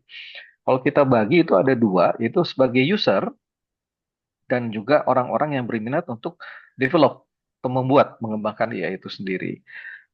Sebagian yang Pak Tom tadi paparkan adalah pengalaman Pak Tom dalam rangka pembuatan ya, pembuatan aplikasi dan juga future-nya bagaimana. Jadi ada hal yang menarik ini bahwa saya maknai adalah bahwa AI ini perkembangannya sangat dinamis, luar biasa cepat, dan bahkan apa yang terjadi hari ini dan besok belum tentu sama. Ya, karena perkembangan keilmuannya juga luar biasa sangat pesat. Nah, tapi ada hal yang mungkin kita harus waspadai adalah baik dalam kalangan profesi dokter gigi secara umum maupun publik, ini AI ini bisa bermata dua, Pak.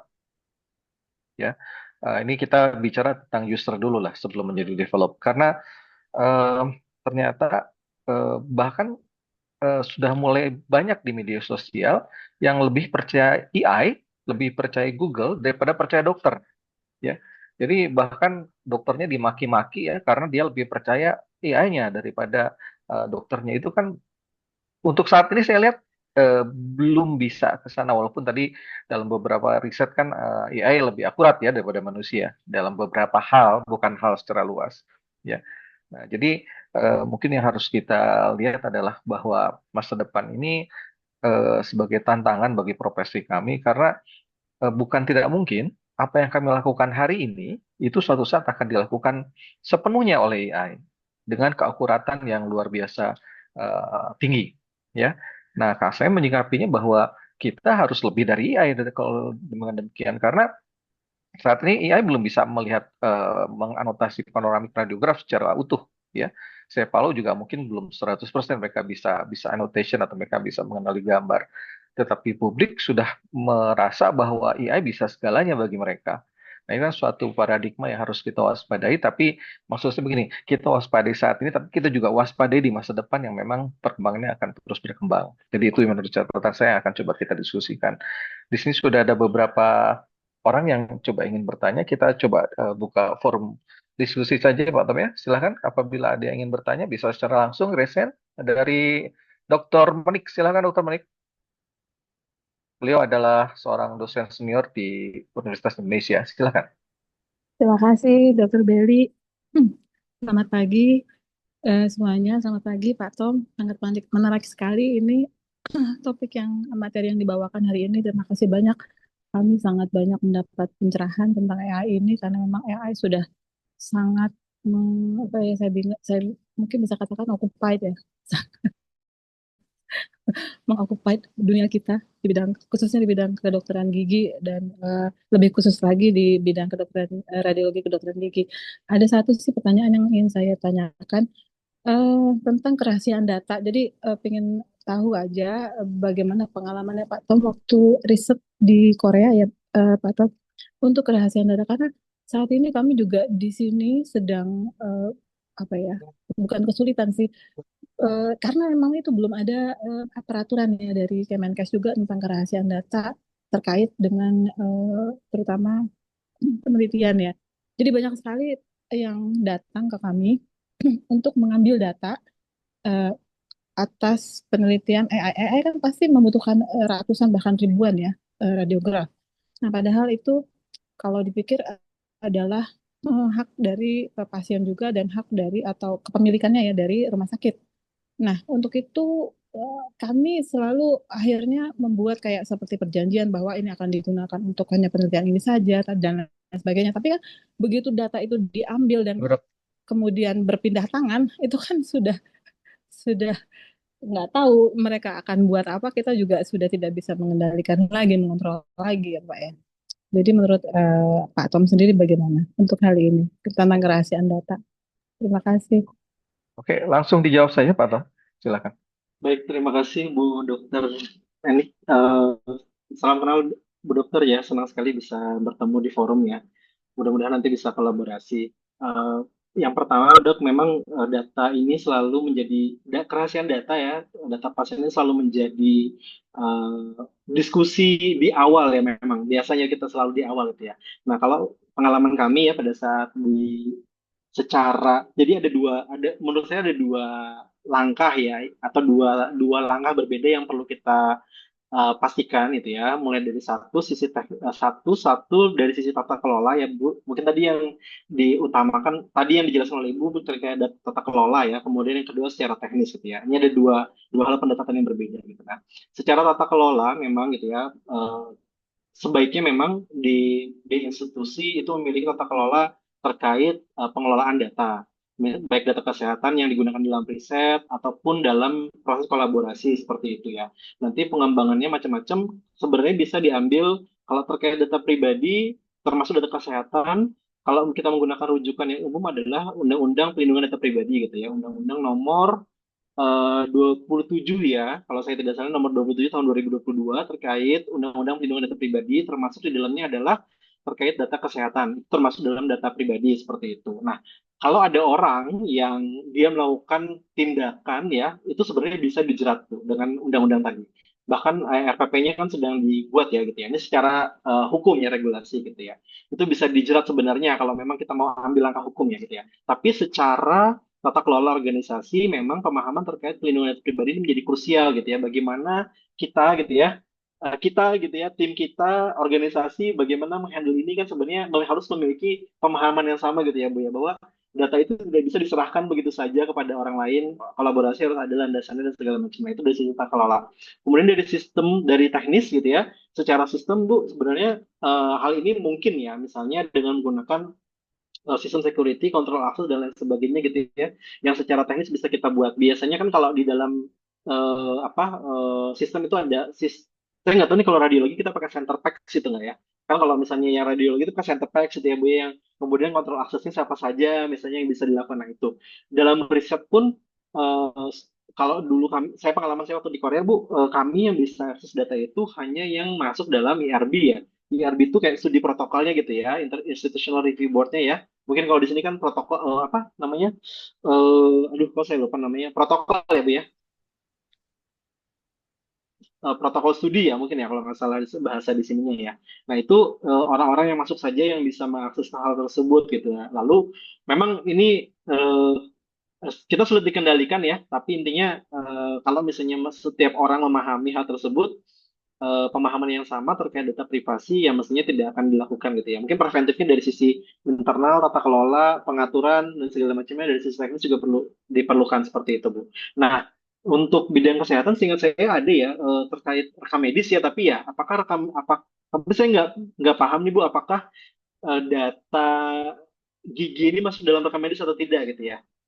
Nah, kalau misalnya masuk dalam rekam medis kan ya, dalam RMI apa namanya EMR, Electronic Medical Records ya, harusnya bisa masuk dalam salah satu dari Permenkes mungkin nomor 24 gitu kali ya, terkait rekam medis itu ya, menjaga keamanan data dan rekam medis elektronik gitu ya. Nah, kalau misalnya hal itu dilanggar ya tentunya ada sanksi hukum yang di apa namanya yang dikenakan gitu. Nah, kemudian mungkin ada satu lagi yang bisa menarik dibahas adalah saat ini Bu, di Indonesia dan di negara-negara lainnya mengembangkan atau menggaungkan yang namanya responsible AI.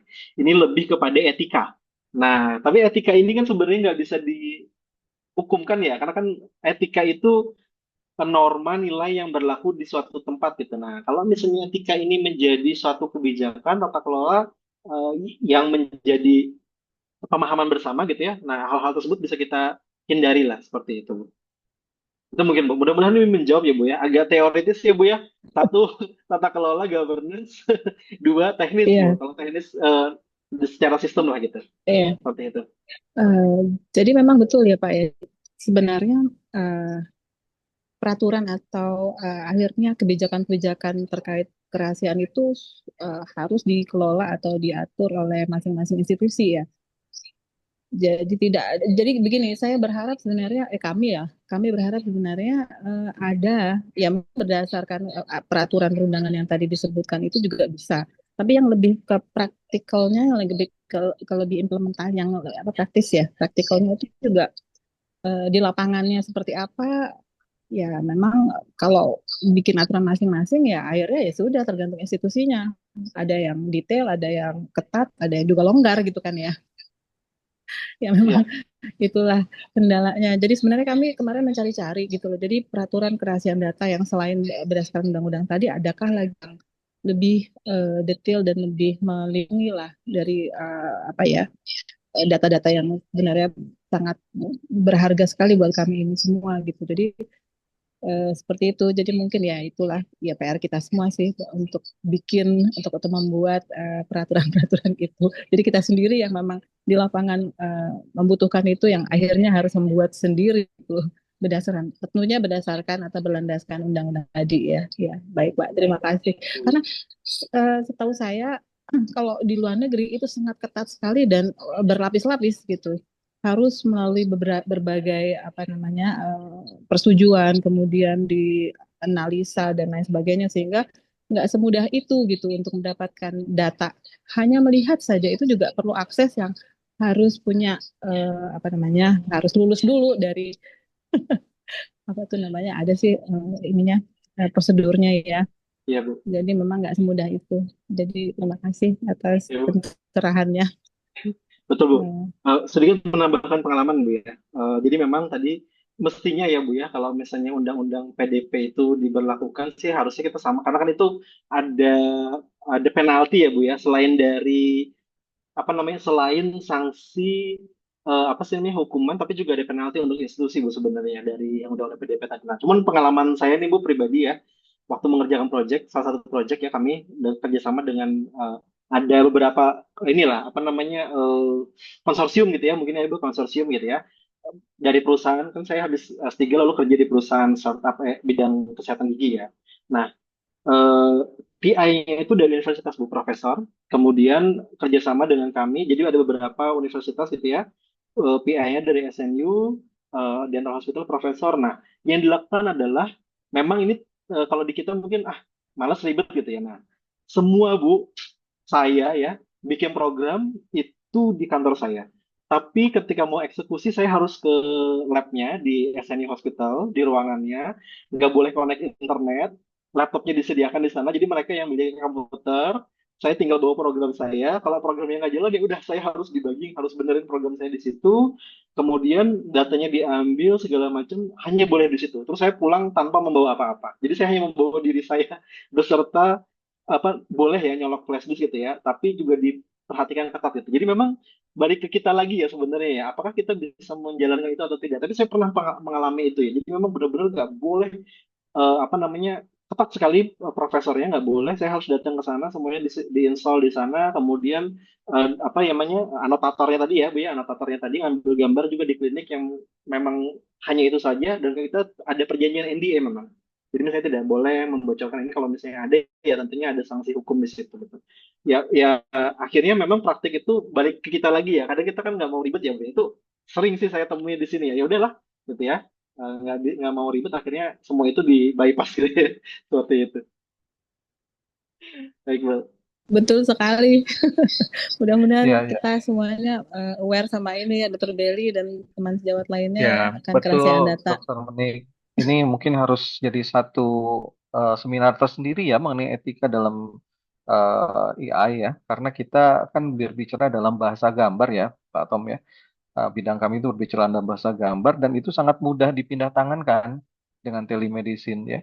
Jadi rekam medik yang berupa gambar ini saya lihat sangat sensitif sebetulnya, apalagi kalau misalnya sampai identitas pasiennya ikut dan terungkap di situ. Itu kan menjadi suatu hal yang sangat krusial, apalagi kalau sampai pemilik datanya itu atau pasiennya tahu dan merasa berkeberatan gitu. Walaupun kami di institusi pendidikan sebetulnya kalau tidak salah ada sebuah regulasi bahwa semua yang difoto di kami itu juga bisa dijadikan sebagai suatu bahan penelitian dan secara informed consent pasien harusnya sudah tahu dari awal kalau di rumah sakit pendidikan akan seperti itu. Itu kan juga tidak semudah itu. Ya, cuma saya yang mungkin Pak Tom juga tahu kita punya bukan bukan kami ya, bukan kita. Tapi di dunia ini ada aplikasi website ya yang terkait Pak Tom yang teliti. Itu dia kan menyedot data dengan sepuas-puasnya, data dari cephalometrik seluruh dunia itu kan Betul. dia menyedot big data secara gratisan ya, tanpa dia harus membayar apa-apa. Kita memberikan data semau kita, padahal di situ ada ya ada regulasi yang kita langgar, tapi ya akhirnya mereka punya database yang sangat lengkap. Bisa dibayangkan kan mereka sekarang anotasi sudah lebih akurat dan punya analisis berdasarkan berbagai ras bahkan ya. Oke, itu untuk masalah etik karena kita akan bicara lebih panjang lagi untuk itu. Kita nanti bicara di lain waktu. Silakan kalau misalnya ada yang ingin ditanyakan, silakan raise hand saja biar bisa langsung berkomunikasi. Kita punya waktu sampai jam 12 tepat, Tano. Ya, sampai jam 12 untuk mengakhiri webinar kita. Silakan, masih punya cukup waktu untuk kita diskusi. Silakan, kalau ada. Ini ada beberapa mahasiswa. Nah, ini ada mahasiswa kami, Dr. Merin ya. Silakan, Dr. Merin. Ya, Assalamualaikum Pak Tom, Dr. Belly. Izin bertanya Pak, saya Mirindra Syaira Putri dari Residen RKG Unpad.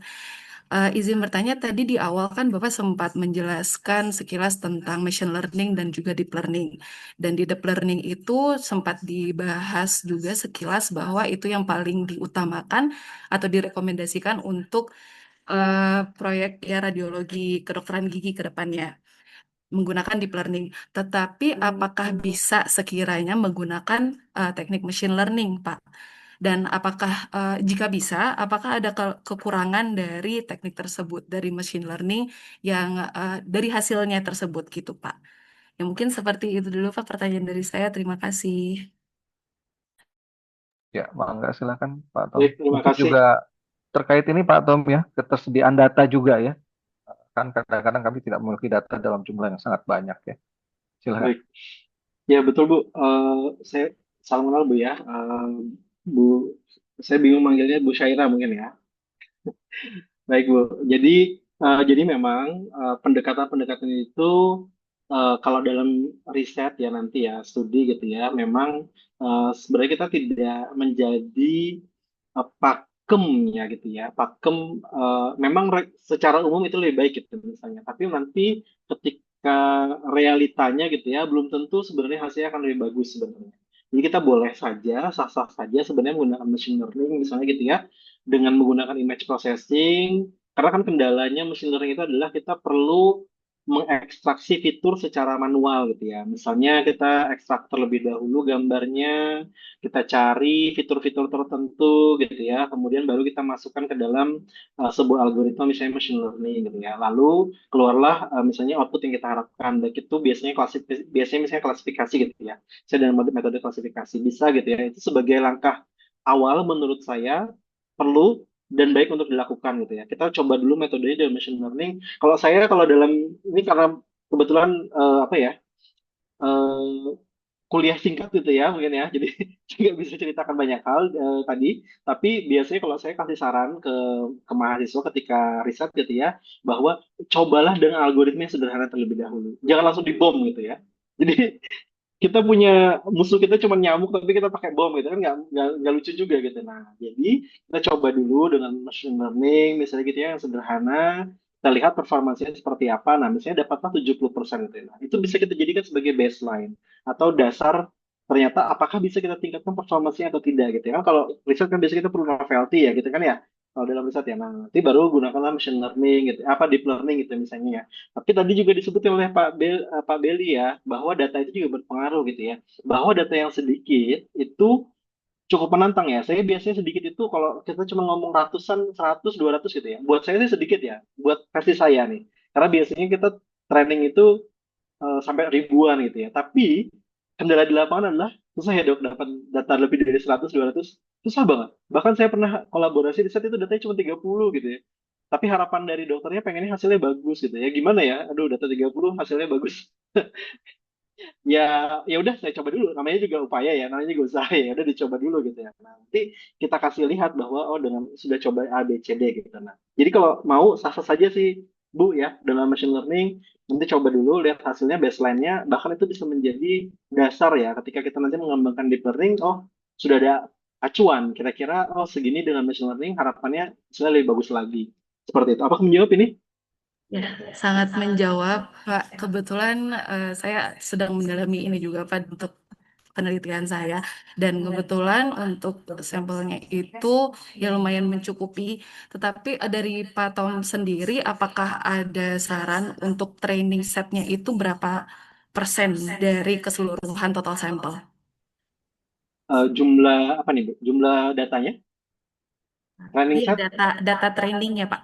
Oke, baik. Sebenarnya secara umum tuh tidak ada eh, apa ya pakem mungkin kali ya jumlah-jumlah itu sebenarnya. Tapi tentunya semakin banyak semakin bagus. Ada kalanya jumlah yang sudah jutaan misalnya gitu ya, misalnya 1 juta 2 juta gitu ya, itu bisa jadi sudah nggak nambah sedikit, cuman 100 200 itu udah nggak berpengaruh lagi gitu. Tapi kalau kita jumlahnya baru 100 200 mungkin itu berpengaruh terhadap hasil pengembangan ya, karena memang jumlah segitu menurut saya relatif kecil ya untuk apa namanya untuk pengembangan ya. Mungkin 1.000 2.000 3.000 itu sudah mulai kelihatan polanya ya gitu ya. Dari pengalaman yang saya lakukan ya, meskipun ya tidak menutup kemungkinan 100 200 itu masih sudah bisa. Lalu pakem yang tadi ya, kalau misalnya datanya itu kecil 100 1.000 gitu ya, mungkin kita masih pakai pakai pola yang 80 20 80 10 10 gitu ya, apa 80% training, 10% validasi, 10% lagi tes ya. Kalau saya pakemnya 3 ya.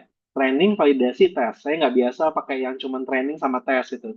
Kalau di Indonesia kayaknya saya sering temui training dan tes saja biasanya orang-orang gunakan ya. Kalau saya biasanya training, validasi, dan tes. Karena apa? Data validasi dengan tes ini secara teori itu kalau bisa dia dari distribusi yang sama.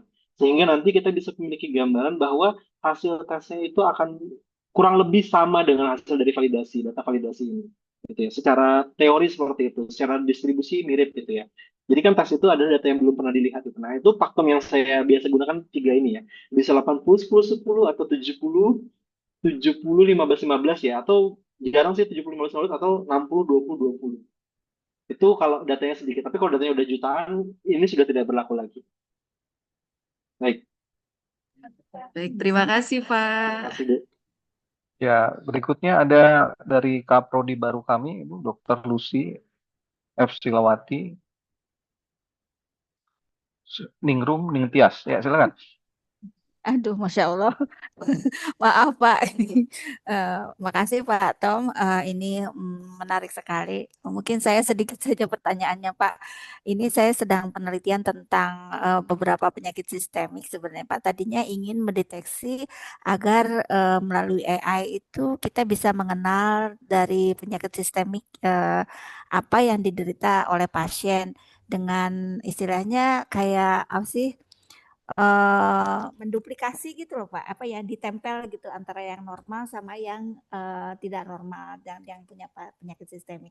Itu saya cuma hanya ingin bertanya, kira-kira berapa banyak Pak sampel yang kita harus saya kumpulkan gitu untuk bisa istilahnya kalau mendeteksi kan kita belum tahu ya, ini sedang mencari dulu kira-kira yang bisa dideteksi itu dari apanya gitu ya, dari panoramik yang sebesar itu kira-kira titik mana yang bisa bisa kita jadikan sebagai patokan.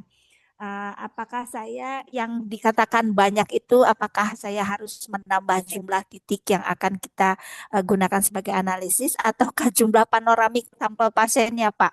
Karena untuk pasien sistemik ini memang cukup sulit ya ngumpulinnya, Pak. Eh, Bisa dikasih pencerahan mungkin, Pak. Atau kalau misalnya lebih mudah sih, saya sih senangnya sih mungkin titik-titiknya saja, mungkin Pak yang lebih banyak nawar namanya. Ya, makasih Pak. Mungkin begitu saja pertanyaannya. Mungkin Baik, Bu. sedikit sedikit tambahan Pak Tom ya. Dr. Lucy ini sedang melakukan riset jadi manifestasi penyakit sistemik yang bisa kita lihat dari radiografi panoramik misalnya. Jadi biasa misal dari bone density atau dari kondisi lesi atau yang lainnya. Mungkin demikian maksudnya. Mangga. Oke, baik. Baik dok, terima kasih Bu Dr. Lucy ya atas pencerahannya nih ya, apa namanya pertanyaannya. Dari sisi saya coba sisi engineer ya Bu ya. Karena memang basicnya di situ. Nah, dari sini permasalahan utamanya tadi kenapa saya sampaikan terkait tugas dalam tanda kutip tugasnya. Tugas tadi apakah ini klasifikasi, apakah objek deteksi, ataukah ini segmentasi gitu ya. Tapi kalau sekilas tadi saya lihat sepertinya klasifikasi ya, ingin data input, gambar, kemudian ada outputnya ini kira-kira penyakit sistemiknya apa saja gitu ya. Tadi sekilas saja ya Bu ya saya. Mungkin problem formulasinya seperti itu yang saya bayangkan gitu ya. Tapi bisa jadi ini berbeda nih Bu ya karena ada titik-titik tadi ya dari misalnya apakah perlu segmentasi dulu dari beberapa titik gitu ya. Nah, sebenarnya Bu sederhananya kalau dari sisi saya adalah sebenarnya Ibu lebih memahami daripada saya sebenarnya nih ya. Karena sebenarnya AI ini kan kita mengekstraksi apa yang kita pahami gitu ya. Kemudian kita coba untuk kalau dalam riset kan kita biasanya coba untuk simplifikasi ya. Sebelum jauh sekali ke arah kompleks gitu ya, maka kita coba simplifikasi kira-kira pendekatannya seperti apa gitu ya. Kira-kira apakah misalnya tadi dengan klasifikasi. Kalau misalnya dengan klasifikasi, karena jumlah data itu berpengaruh, Bu. Jumlah ya, jumlah panoramic images tadi berpengaruh gitu ya. Misal, saya pengalaman dari saya gitu ya, dengan data panoramik 1000, itu dengan data panoramik 5000 gitu ya, ketika membuat mencari di area carriers itu Bu, itu berpengaruh sekali Bu antara 1000 dengan 5000 gitu. Antara 1000 dengan mungkin 1000 dengan 2000 agak mepet gitu ya, tapi 1000 dengan 5000 itu berpengaruh. Ya 5000 lebih bagus hasilnya dibandingkan data-data yang apa namanya dengan 1000. Tapi yang perlu kita pahami juga gitu ya bahwa di AI ini yang menjadi tantangan adalah performansi yang kita dapatkan dengan data 1000 misalnya 78%. Dengan data 5000 itu kenaikannya agak jarang sampai 10% gitu, Bu. Itu agak sulit didapatkan seperti itu. Biasanya kita perpaduan antara data dan perpaduan dengan algoritma. Jadi dua nih ya, data dan algoritma. Karena dengan data saja bisa jadi naik performancenya, tapi nggak akan bisa sampai misalnya 10% gitu. Itu jarang terjadi. Biasanya naik 1%, 2%, 3% performansinya gitu dari yang baseline-nya. Seperti itu. Nah, itu dari sisi data ya, Bu Yana. Tapi algoritma tadi, titik-titik tadi mungkin maksudnya tadi ya, Dok ya. Apa, Dok? Area-area misalnya ini ada karies gitu ya. Ini ada bone levelnya seperti itu ya, Dok ya. Nah, kalau kita breakdown tuh, Dok, AI modelnya itu sebenarnya menjadi beberapa kalau saya lihat ya. Satu untuk deteksi bone level itu kan titik yang periodontitis ya. Titik-titik tadi ya. Ada itu satu modelnya. Kemudian untuk karies itu satu model lagi berbeda. Kemudian ini satu lagi, nah nanti mungkin bisa jadi multi sistem ya, model-modelnya ada beberapa gitu. Lalu diambillah keputusan ini penyakit sistemik itu kayak diabetik gitu ya mestinya ya, dok ya. Nah misalnya diabetes gitu ya, apa gitu dari data-data ini. Seperti itu sih dok. Mudah-mudahan ini sedikit menjawab ya dok ya, mudah-mudahan. Ya, ya, alhamdulillah. Sudah terbayang sih Pak. Mungkin nanti kalau ada waktu saya main ke Bapak ya Pak ya. Kita Oh, diskusi ya Pak ya, dengan senang hati bu. ngobrol-ngobrol ya. Ya, terima kasih Bapak Tom. Dokter Belly, Terima mangga kasih. saya serahkan dikembalikan kepada Ya, Dokter. nuhun. Mungkin ini Terima kasih masih banyak Pak Tom. ya nuhun dok plus. Ini ada juga yang present, Dokter Rahmi. Silakan. Nih, Assalamualaikum warahmatullahi wabarakatuh. Terima kasih Dokter Belly. Eh, Salam kenal Pak Tom, nama saya Rahmi, PPDGS Radiologi Kedokteran Gigi dari Unpad. Mungkin pertanyaan saya lebih ke implementatif dalam kehidupan sehari-hari sebagai praktisi ya Bapak ya. Jadi dalam paparan ini saya cuma pengen tahu bagaimana kesiapan dari AI ini untuk dapat digunakan secara luas dalam praktik kedokteran gigi, khususnya dalam analisis radiografi, baik itu cepalo, maupun panoramik, maupun periapikal, dan lain-lain. Nah, apakah saat ini hanya terbatas untuk 2 dimensi saja atau sudah mencakup ke 3 dimensi juga? Nah, selanjutnya pertanyaan yang mungkin menjadi keresahan kami sebagai residen juga mungkin, apakah ini sudah dapat diakses oleh seluruh dokter gigi umum di Indonesia atau bagaimana? Apakah masih harus dibatasi hanya bisa diakses oleh dokter gigi yang memiliki kompetensi tersendiri seperti itu, khususnya untuk radiologi kedokteran gigi. Demikian Bapak, terima kasih banyak. Assalamualaikum. Waalaikumsalam warahmatullahi wabarakatuh. Baik. Terima kasih Bu Rahmi. Waduh, pertanyaannya menarik nih ya. Siapkan AI ya. Kalau dari saya sebagai teknologis, saya merasa sih AI-nya sudah siap ya untuk itu. Baik dari 2 dimensi maupun 3 dimensi. Sebenarnya saya juga sudah pernah riset ya untuk 3 dimensi dengan intraoral scanner gitu ya. Cuma nggak saya tunjukkan di slide gitu ya. Jadi kami punya intraoral di intraoral scanner apa 3 dimensi ya. Enggak, saya nggak pakai CBCT ya. Kalau intraoral scanner masuk dalam radiologi juga nggak ya dok ya? Masuk masuk juga kan? Karena kalau oh CBCT kan masuk ya dok ya. ya, Masuk. intraoral scanner itu larinya ke imaging bukan dengan Radiologis ya. Baik. bukan radiologis. Ya Berarti hanya mungkin CBCT ya kalau mungkin ya. ya MRI, CT, CBCT dan radiograf konvensional itu kita Oke. masuk. Baik, jadi kalau CBCT selain 2 dimensi, CBCT itu juga sudah banyak risetnya, Bu. Jadi kalau dari sisi data, memang sudah ada ya, dari sisi AI-nya sudah banyak gitu ya, baik dari panel maupun SAP tadi. Jadi dari sisi AI sebenarnya sudah siap nih Bu. Dari sisi teknologis ya nih ya. Jadi orang-orang kayak saya dari sisi teknologis itu kita sebenarnya sudah pengen ya. Terutama saya nih, ketika balik ke Indonesia tuh saya apa namanya nih mengalami kesulitan sekali ya mengakses bekerja sama dengan dokter karena saya nggak bisa saya coba cari-cari ya sebenarnya ini mohon maaf saya coba cari secara personal ya dokter gigi yang mau kerja sama dengan saya itu saya kesulitan sekali untuk mendapatkan rekanan dok jadi ini sedikit curhat saya jadi padahal saya udah ready nih kita mau kerja sama tuh datanya mana gitu ya kan saya nggak punya Sebentar, data. Pak Tom, sebentar jangan jangan dibuka gitu nanti itu banyak yang daftar nanti. Jadi Nanti kami di sini nggak kebagian. jadi jadi Tuh, kerja sama jangan dok dibuka, ya Pak. Nanti jangan nanti dibuka seluruh ya. Indonesia bisa nyerang, Pak. Dan seluruh Indonesia datang, Pak Tom, jangan. Iya. Jadi seru ya dok ya karena menurut saya tuh apa ya karena kan saya tuh sisi teknis saja ya memahaminya ya gitu ya. Nah tapi tadi sisi yang kedua ya jadi dari AI itu banyak. Nah cuman Bu em, ini ya karena sejauh pengalaman saya kan riset ini beda ya dok ya mungkin dengan tadi dokter Belly mungkin meng-highlight ya emphasize bahwa satu riset dua user itu kan kita beda ya kebutuhannya ya dok ya. Kalau riset kan tuh macem-macem tuh, novelty dan segala macam, kemudian kebutuhannya juga mendalam gitu ya. Nggak bisa tuh AI yang sederhana itu nggak bisa sudah lewat gitu ya mungkin ya ininya ya perlu yang AI yang lebih jauh lagi gitu. Nah, tapi untuk secara user nih Bu gitu ya. Kalau yang tadi disebutkan kayak Pano gitu ya, Byte Wings itu ya apalagi yang umum digunakan di praktek-praktek ya di apa di klinik-klinik gitu ya itu sudah beberapa banyak sebenarnya.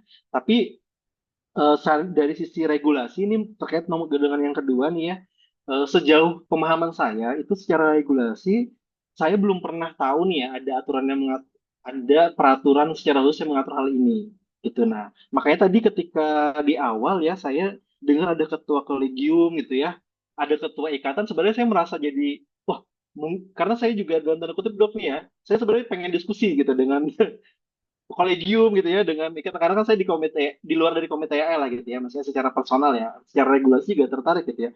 Hal-hal seperti ini tuh perlu didiskusikan gitu dok. Karena kalau dari sisi regulasi sejauh saya tuh tidak ada. Tapi biasanya ya, selama itu tidak diatur maka harus digunakan. Benar nggak dok? Termasuk yang website tadi. Selama tidak diatur maka tidak digunakan. Maka digunakan gitu. Karena kan tidak ada sanksi, tidak ada larangan gitu, sehingga digunakan. Biasanya kan kita gitu ya, kalau nggak diatur ya udah digunakan gitu. Bukan sebaliknya, tidak ada aturan, maka aku harus hati-hati gitu. Saya harus hati-hati. Ini bahaya nggak gitu ya? Biasanya kita agak agak dibalik nih. Nah, saya nggak memahami ini regulasi seperti apa, dan menurut saya ini perlu didiskusikan multi stakeholders gitu ya. Kira-kira seperti apa dengan aturan ini, karena ini juga terjadi dengan bidang yang lainnya dok ya, terkait penggunaan AI ini ya, di bidang-bidang lain gitu ya, itu juga terjadi gitu. Nah, menurut saya ini harus didiskusikan antara di dalam kolegium atau ikatan atau di dalam apa ya, asosiasi gitu ya, di mana gimana sih sebenarnya apa solusi terbaik gitu ya, karena teknologi ini pasti akan datang gitu ya, dan tidak semua orang memiliki pandangan yang sama gitu ya mungkin dok ya. Maksudnya dokter gigi yang khusus gitu spesialis mungkin mungkin perspektifnya beda dengan dokter gigi umum gitu. Nah, ini yang harus didiskusikan gitu. Mungkin itu yang bisa saya berikan ini ya informasi. Tapi kalau misalnya ada diskusi, kalau boleh kasih pendapat, saya ingin ikut terlibat ya. Seperti itu. Terima kasih ya. Ya, baik. Eh, Selanjutnya ini ada dua, saya batasi dua terakhir ya, mengingat waktu. Pertama dengan Dr. Ahmad, silakan Dr. Ahmad. Kemudian selanjutnya Dr. Inka, silakan Dr. Ahmad terlebih dahulu. Baik, bismillahirrahmanirrahim. Assalamualaikum warahmatullahi wabarakatuh. Mohon izin dok, sebelumnya saya menyapa para guru kami yang ada dalam forum Zoom ini. Bil khusus mungkin Dr. Bailey ya sebagai pembimbing saya tesis waktu tahun 2022-2023 ya dok ya. Izin dok, jadi dulu waktu pertama kali saya diberikan judul ini saya merasa sangat berat sekali karena tidak memiliki pengalaman basic mengenai dunia informatika. Karena saya rasa artificial intelligence ini sangat erat kaitannya dengan teknik informatika atau dunia informatika. Nah, saya kemarin meneliti beberapa artikel yang melakukan penelitian yang mendeteksi tentang lesi odontogenik yang dapat didiagnosa dengan menggunakan aplikasi AI, baik pada penggunaannya aplikasi teknik AI-nya deep learning, machine learning, YOLO, UNet, dan lain-lain. Nah, memang saya menemukan artikel-artikel yang ada di Korea itu rata-rata menggunakan data radiograf itu lebih dari 1000-an. Nah, yang menarik adalah ada yang membandingkan antara panoramik dan CBCT. Nah, dari sini sebenarnya saya ingin bertanya dan meminta tanggapan Pak Tomher. Sebenarnya aplikasi atau arsitektur yang baik yang digunakan apabila datanya itu dari misalnya fotoperapikal, itu baiknya menggunakan aplikasi apa. Kemudian dari fotoradiograf panoramik itu menggunakan aplikasi apa. Dan dari fotoradiograf CBCT itu menggunakan aplikasi apa. Karena dari tesis yang saya dapatkan, kesimpulannya memang akurasi yang tinggi didapatkan itu, data yang didapat itu dari fotoradiograf CBCT sebenarnya dibandingkan dengan foto panoramik. Nah, memang tidak bisa kita pungkiri bahwa keberhasilan aplikasi AI ini itu bergantung dari big data yang tersedia, yang sudah tadi banyak dibahas. Nah, mudah-mudahan Pak Tomher dan kawan-kawan yang bermain di engineering informatika ini betul-betul bisa berkolaborasi dengan khususnya kita mungkinnya di kolegium Ikatan Radiologi Kedokteran Gigi. Kenapa begitu? Karena saya tadi di awal Pak Tomer sudah mengatakan bahwa AI ini sebenarnya memudahkan praktisi radiologis di pelayanan rumah sakit. Karena bisa kita bayangkan aktivitas kita kan bukan hanya membaca foto pada saat di rumah sakit. Banyak kegiatan-kegiatan lain. Nah, dengan hadirnya aplikasi ini itu sebenarnya bisa memudahkan. Nah, cuma tinggal bagaimana membicarakan secara regulasi tadi, mulai dari persiapannya, kemudian juga terkhusus bagaimana kita melibatkan antara engineering dan eh, pihak atau dokter spesialis radiologis dalam menentukan nanti misalnya menghasilkan sebuah aplikasi yang bisa kita gunakan. Karena saya ingat betul Dokter Beli punya pesan waktu itu, kalau aplikasi ini jadi, kemudian kita gunakan di rumah sakit itu betul-betul bisa membantu kita bekerja, ya, memudahkan kita bekerja. Nah, mungkin itu tanggapan dari saya, Pak Tom Her dan Dr. Belly serta rekan-rekan sejawat sekalian. Saya mau kesempatan ini berterima kasih kepada Dr. Belly karena pernah membimbing saya dan itu menginspirasi sampai hari ini untuk terus mau berpikir bagaimana bisa membuat penelitian dan sampai bisa berhasil membuat aplikasi. Mungkin demikian Dok, terima kasih banyak. Assalamualaikum warahmatullahi wabarakatuh. Waalaikumsalam. Ini Pak Tom, Rahmat ini salah satu mantan mahasiswa saya, sekarang sudah kembali ke Makassar, ya, dan beliau memang dikenalkan pertama kali AI dengan membuat tesisnya. Sedikit tulisan saya mungkin Pak Tom sebelum kita ke pertanyaan terakhir. Baik, terima Ada kasih. yang diulas dari. Ya dok, terima kasih dok. Dokter Rahmat juga ya, luar biasa dokter Belly ini ya sebagai pembimbing ya beliau. Tadi saya tangkap dua ya, satu untuk metode untuk gambar baik CBCT maupun radiologi, dua dimensi maupun tiga dimensi tadi. Untuk saat ini memang pendekatan utamanya dengan menggunakan CNN ya Pak, convolutional neural networks itu biasanya go to algoritma lah, metode yang kita pakai biasanya. Nanti macam-macam. CNN itu sendiri tuh banyak tipenya ya. Ada ResNet, ada VIP, ada mobile net gitu ya. Ada macam-macam nama arsitekturnya gitu ya. Tapi basically dia ada di CNN. Tapi pendekatannya juga bisa dengan menggunakan transformer saat ini dengan menggunakan transformer base ya, seperti vision transformer. Tapi memang kebutuhan vision transformer ini kebutuhannya adalah data yang sangat banyak gitu ya dibandingkan CNN. Tapi dua ini biasanya menurut saya jadi standar yang biasa dikembangkan gitu ya, CNN dan vision based transformer gitu. Kemudian itu mungkin secara metode ya. Kalau sisi regulasi tadi mungkin saya juga menunggu nih ya dari rekan-rekan gitu ya. Kira-kira seperti apa gitu. Ada dorongan mungkin ya ke sana gitu ya. Bagaimana AI ini bisa digunakan dengan etis ya, tentang bertanggung jawab untuk menyelesaikan, bukan menyelesaikan ya mungkin ya, kurang tepat mungkin menyelesaikan ya dok ya, mungkin membantu proses apa namanya analisis dan segala macamnya di bidang dan radiologi. Mungkin itu Dokter Belly, Dokter Ahmad yang bisa saya komentari ya. Terima kasih. Oke, terima kasih. Jelas but not least, Dr. Inka sebagai penanya terakhir, silakan. Ya, baik, terima kasih sekali atas penjelasannya Pak Tom Her.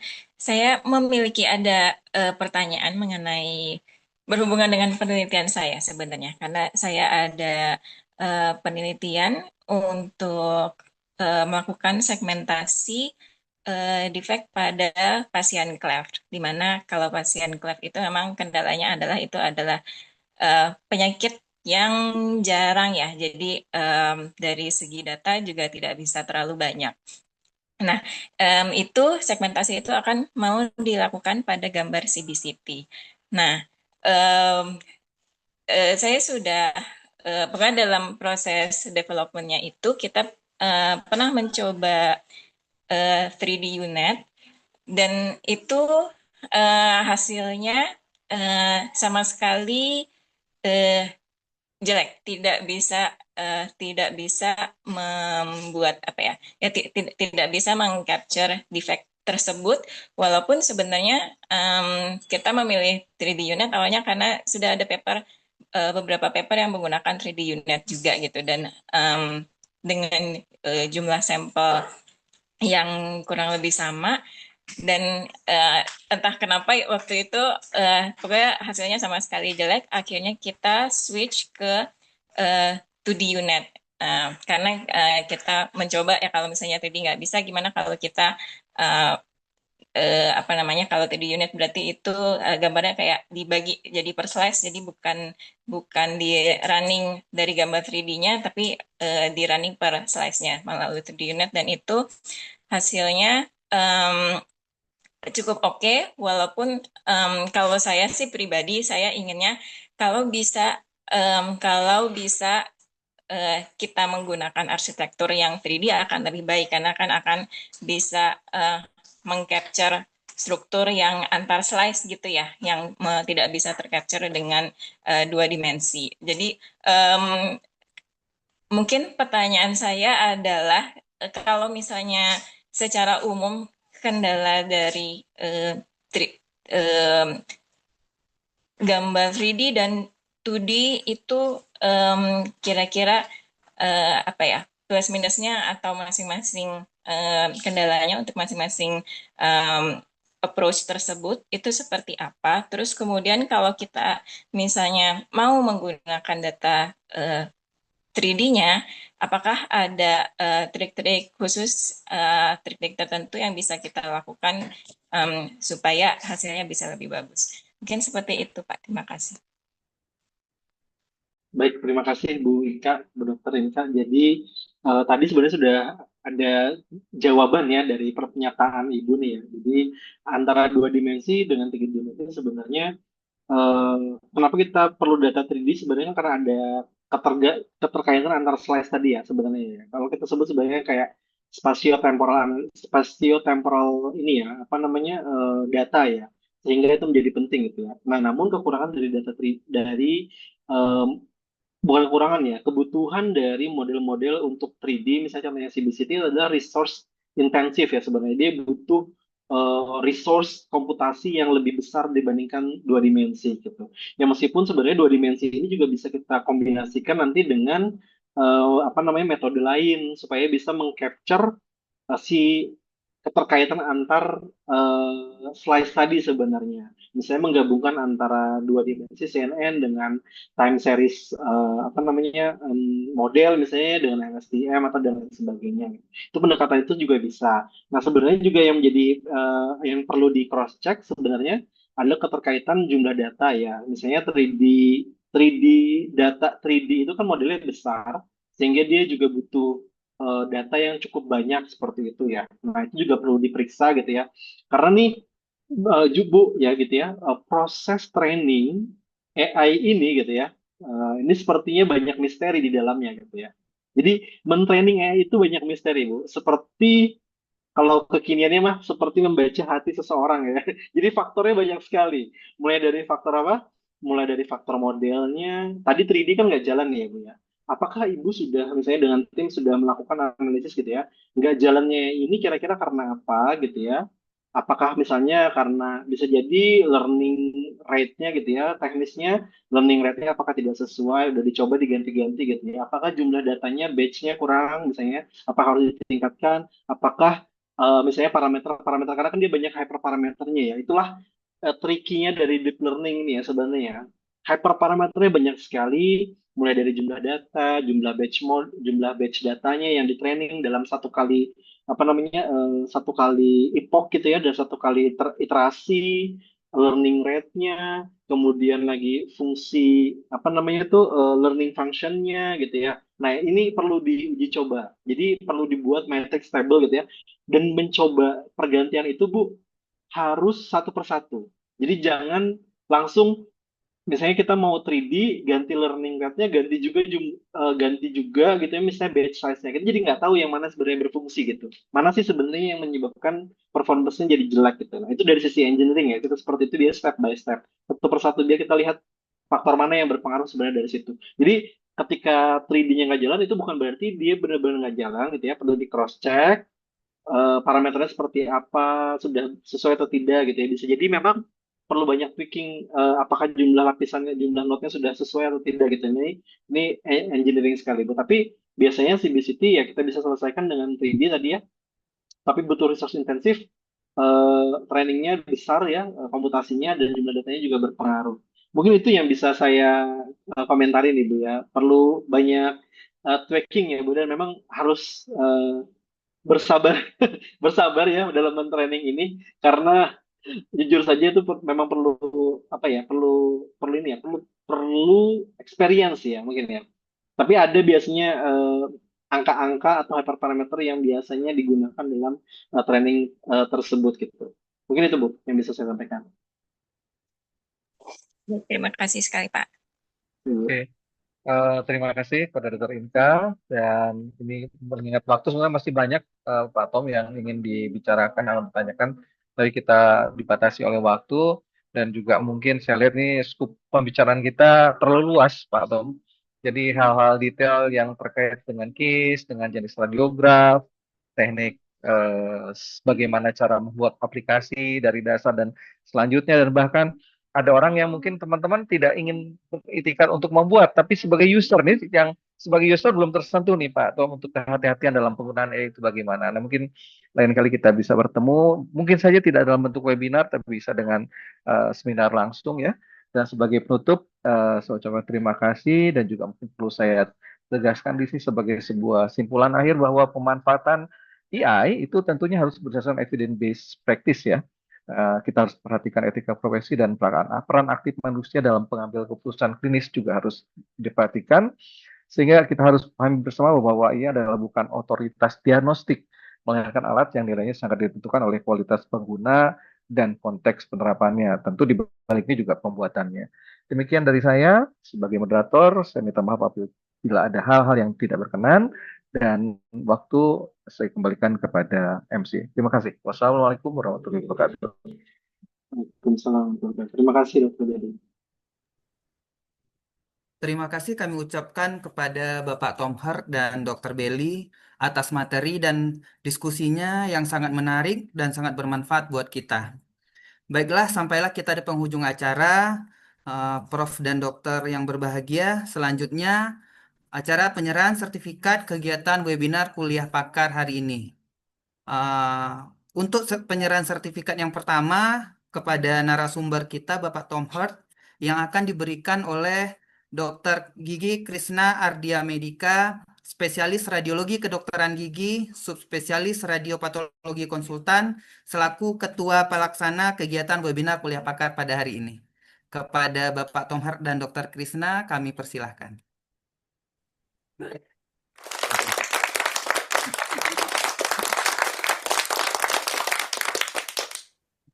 Materinya. Baik, terima kasih Bapak Tom Hart dan Dr. Krishna. Selanjutnya, penyerahan sertifikat untuk moderator yang akan diberikan kepada Dr. Gigi Belly dan akan diserahkan oleh Dr. Krishna selaku Ketua Pelaksana kegiatan webinar kuliah pakar hari ini. Kepada Dr. Belly dan Dr. Krishna, kami persilahkan.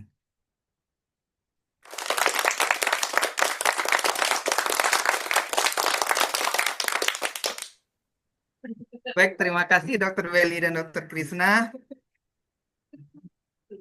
Baik, Profesor dan Dokter yang berbahagia, peserta webinar kuliah pakar pada hari ini, demikianlah webinar pada siang hari ini. Kami ucapkan terima kasih kepada narasumber dan moderator, dan tidak lupa kami ucapkan terima kasih kepada seluruh peserta webinar hari ini yang bersedia mengikuti acara webinar sampai akhir. Semoga melalui kegiatan webinar pakar ini, kita semua dapat memperoleh manfaat, menambah wawasan, serta mampu mengimplementasikan ilmu yang diperoleh dalam praktik dan pengembangan keilmuan di bidang masing-masing. Sebelum saya tutup acara hari ini, mohon izin untuk mengingatkan kepada seluruh peserta webinar, diharapkan untuk mengisi presensi yang telah disediakan panitia. Nama yang ada di presensi akan sesuai dengan nama yang ada di sertifikat nantinya. Jadi diharapkan kepada seluruh peserta webinar untuk mengisi nama lengkap sesuai dengan ejaannya. Mungkin itu akhir kata. Saya selaku pembawa acara pada hari ini, mohon maaf jika ada salah kata dalam penyampaian pada acara webinar ini. Saya tutup acara webinar kuliah pakar hari ini dengan mengucapkan wabillahi taufiq wal hidayah. Wassalamualaikum warahmatullahi wabarakatuh. Waalaikumsalam warahmatullahi wabarakatuh. Terima kasih Pak Dr. Satria.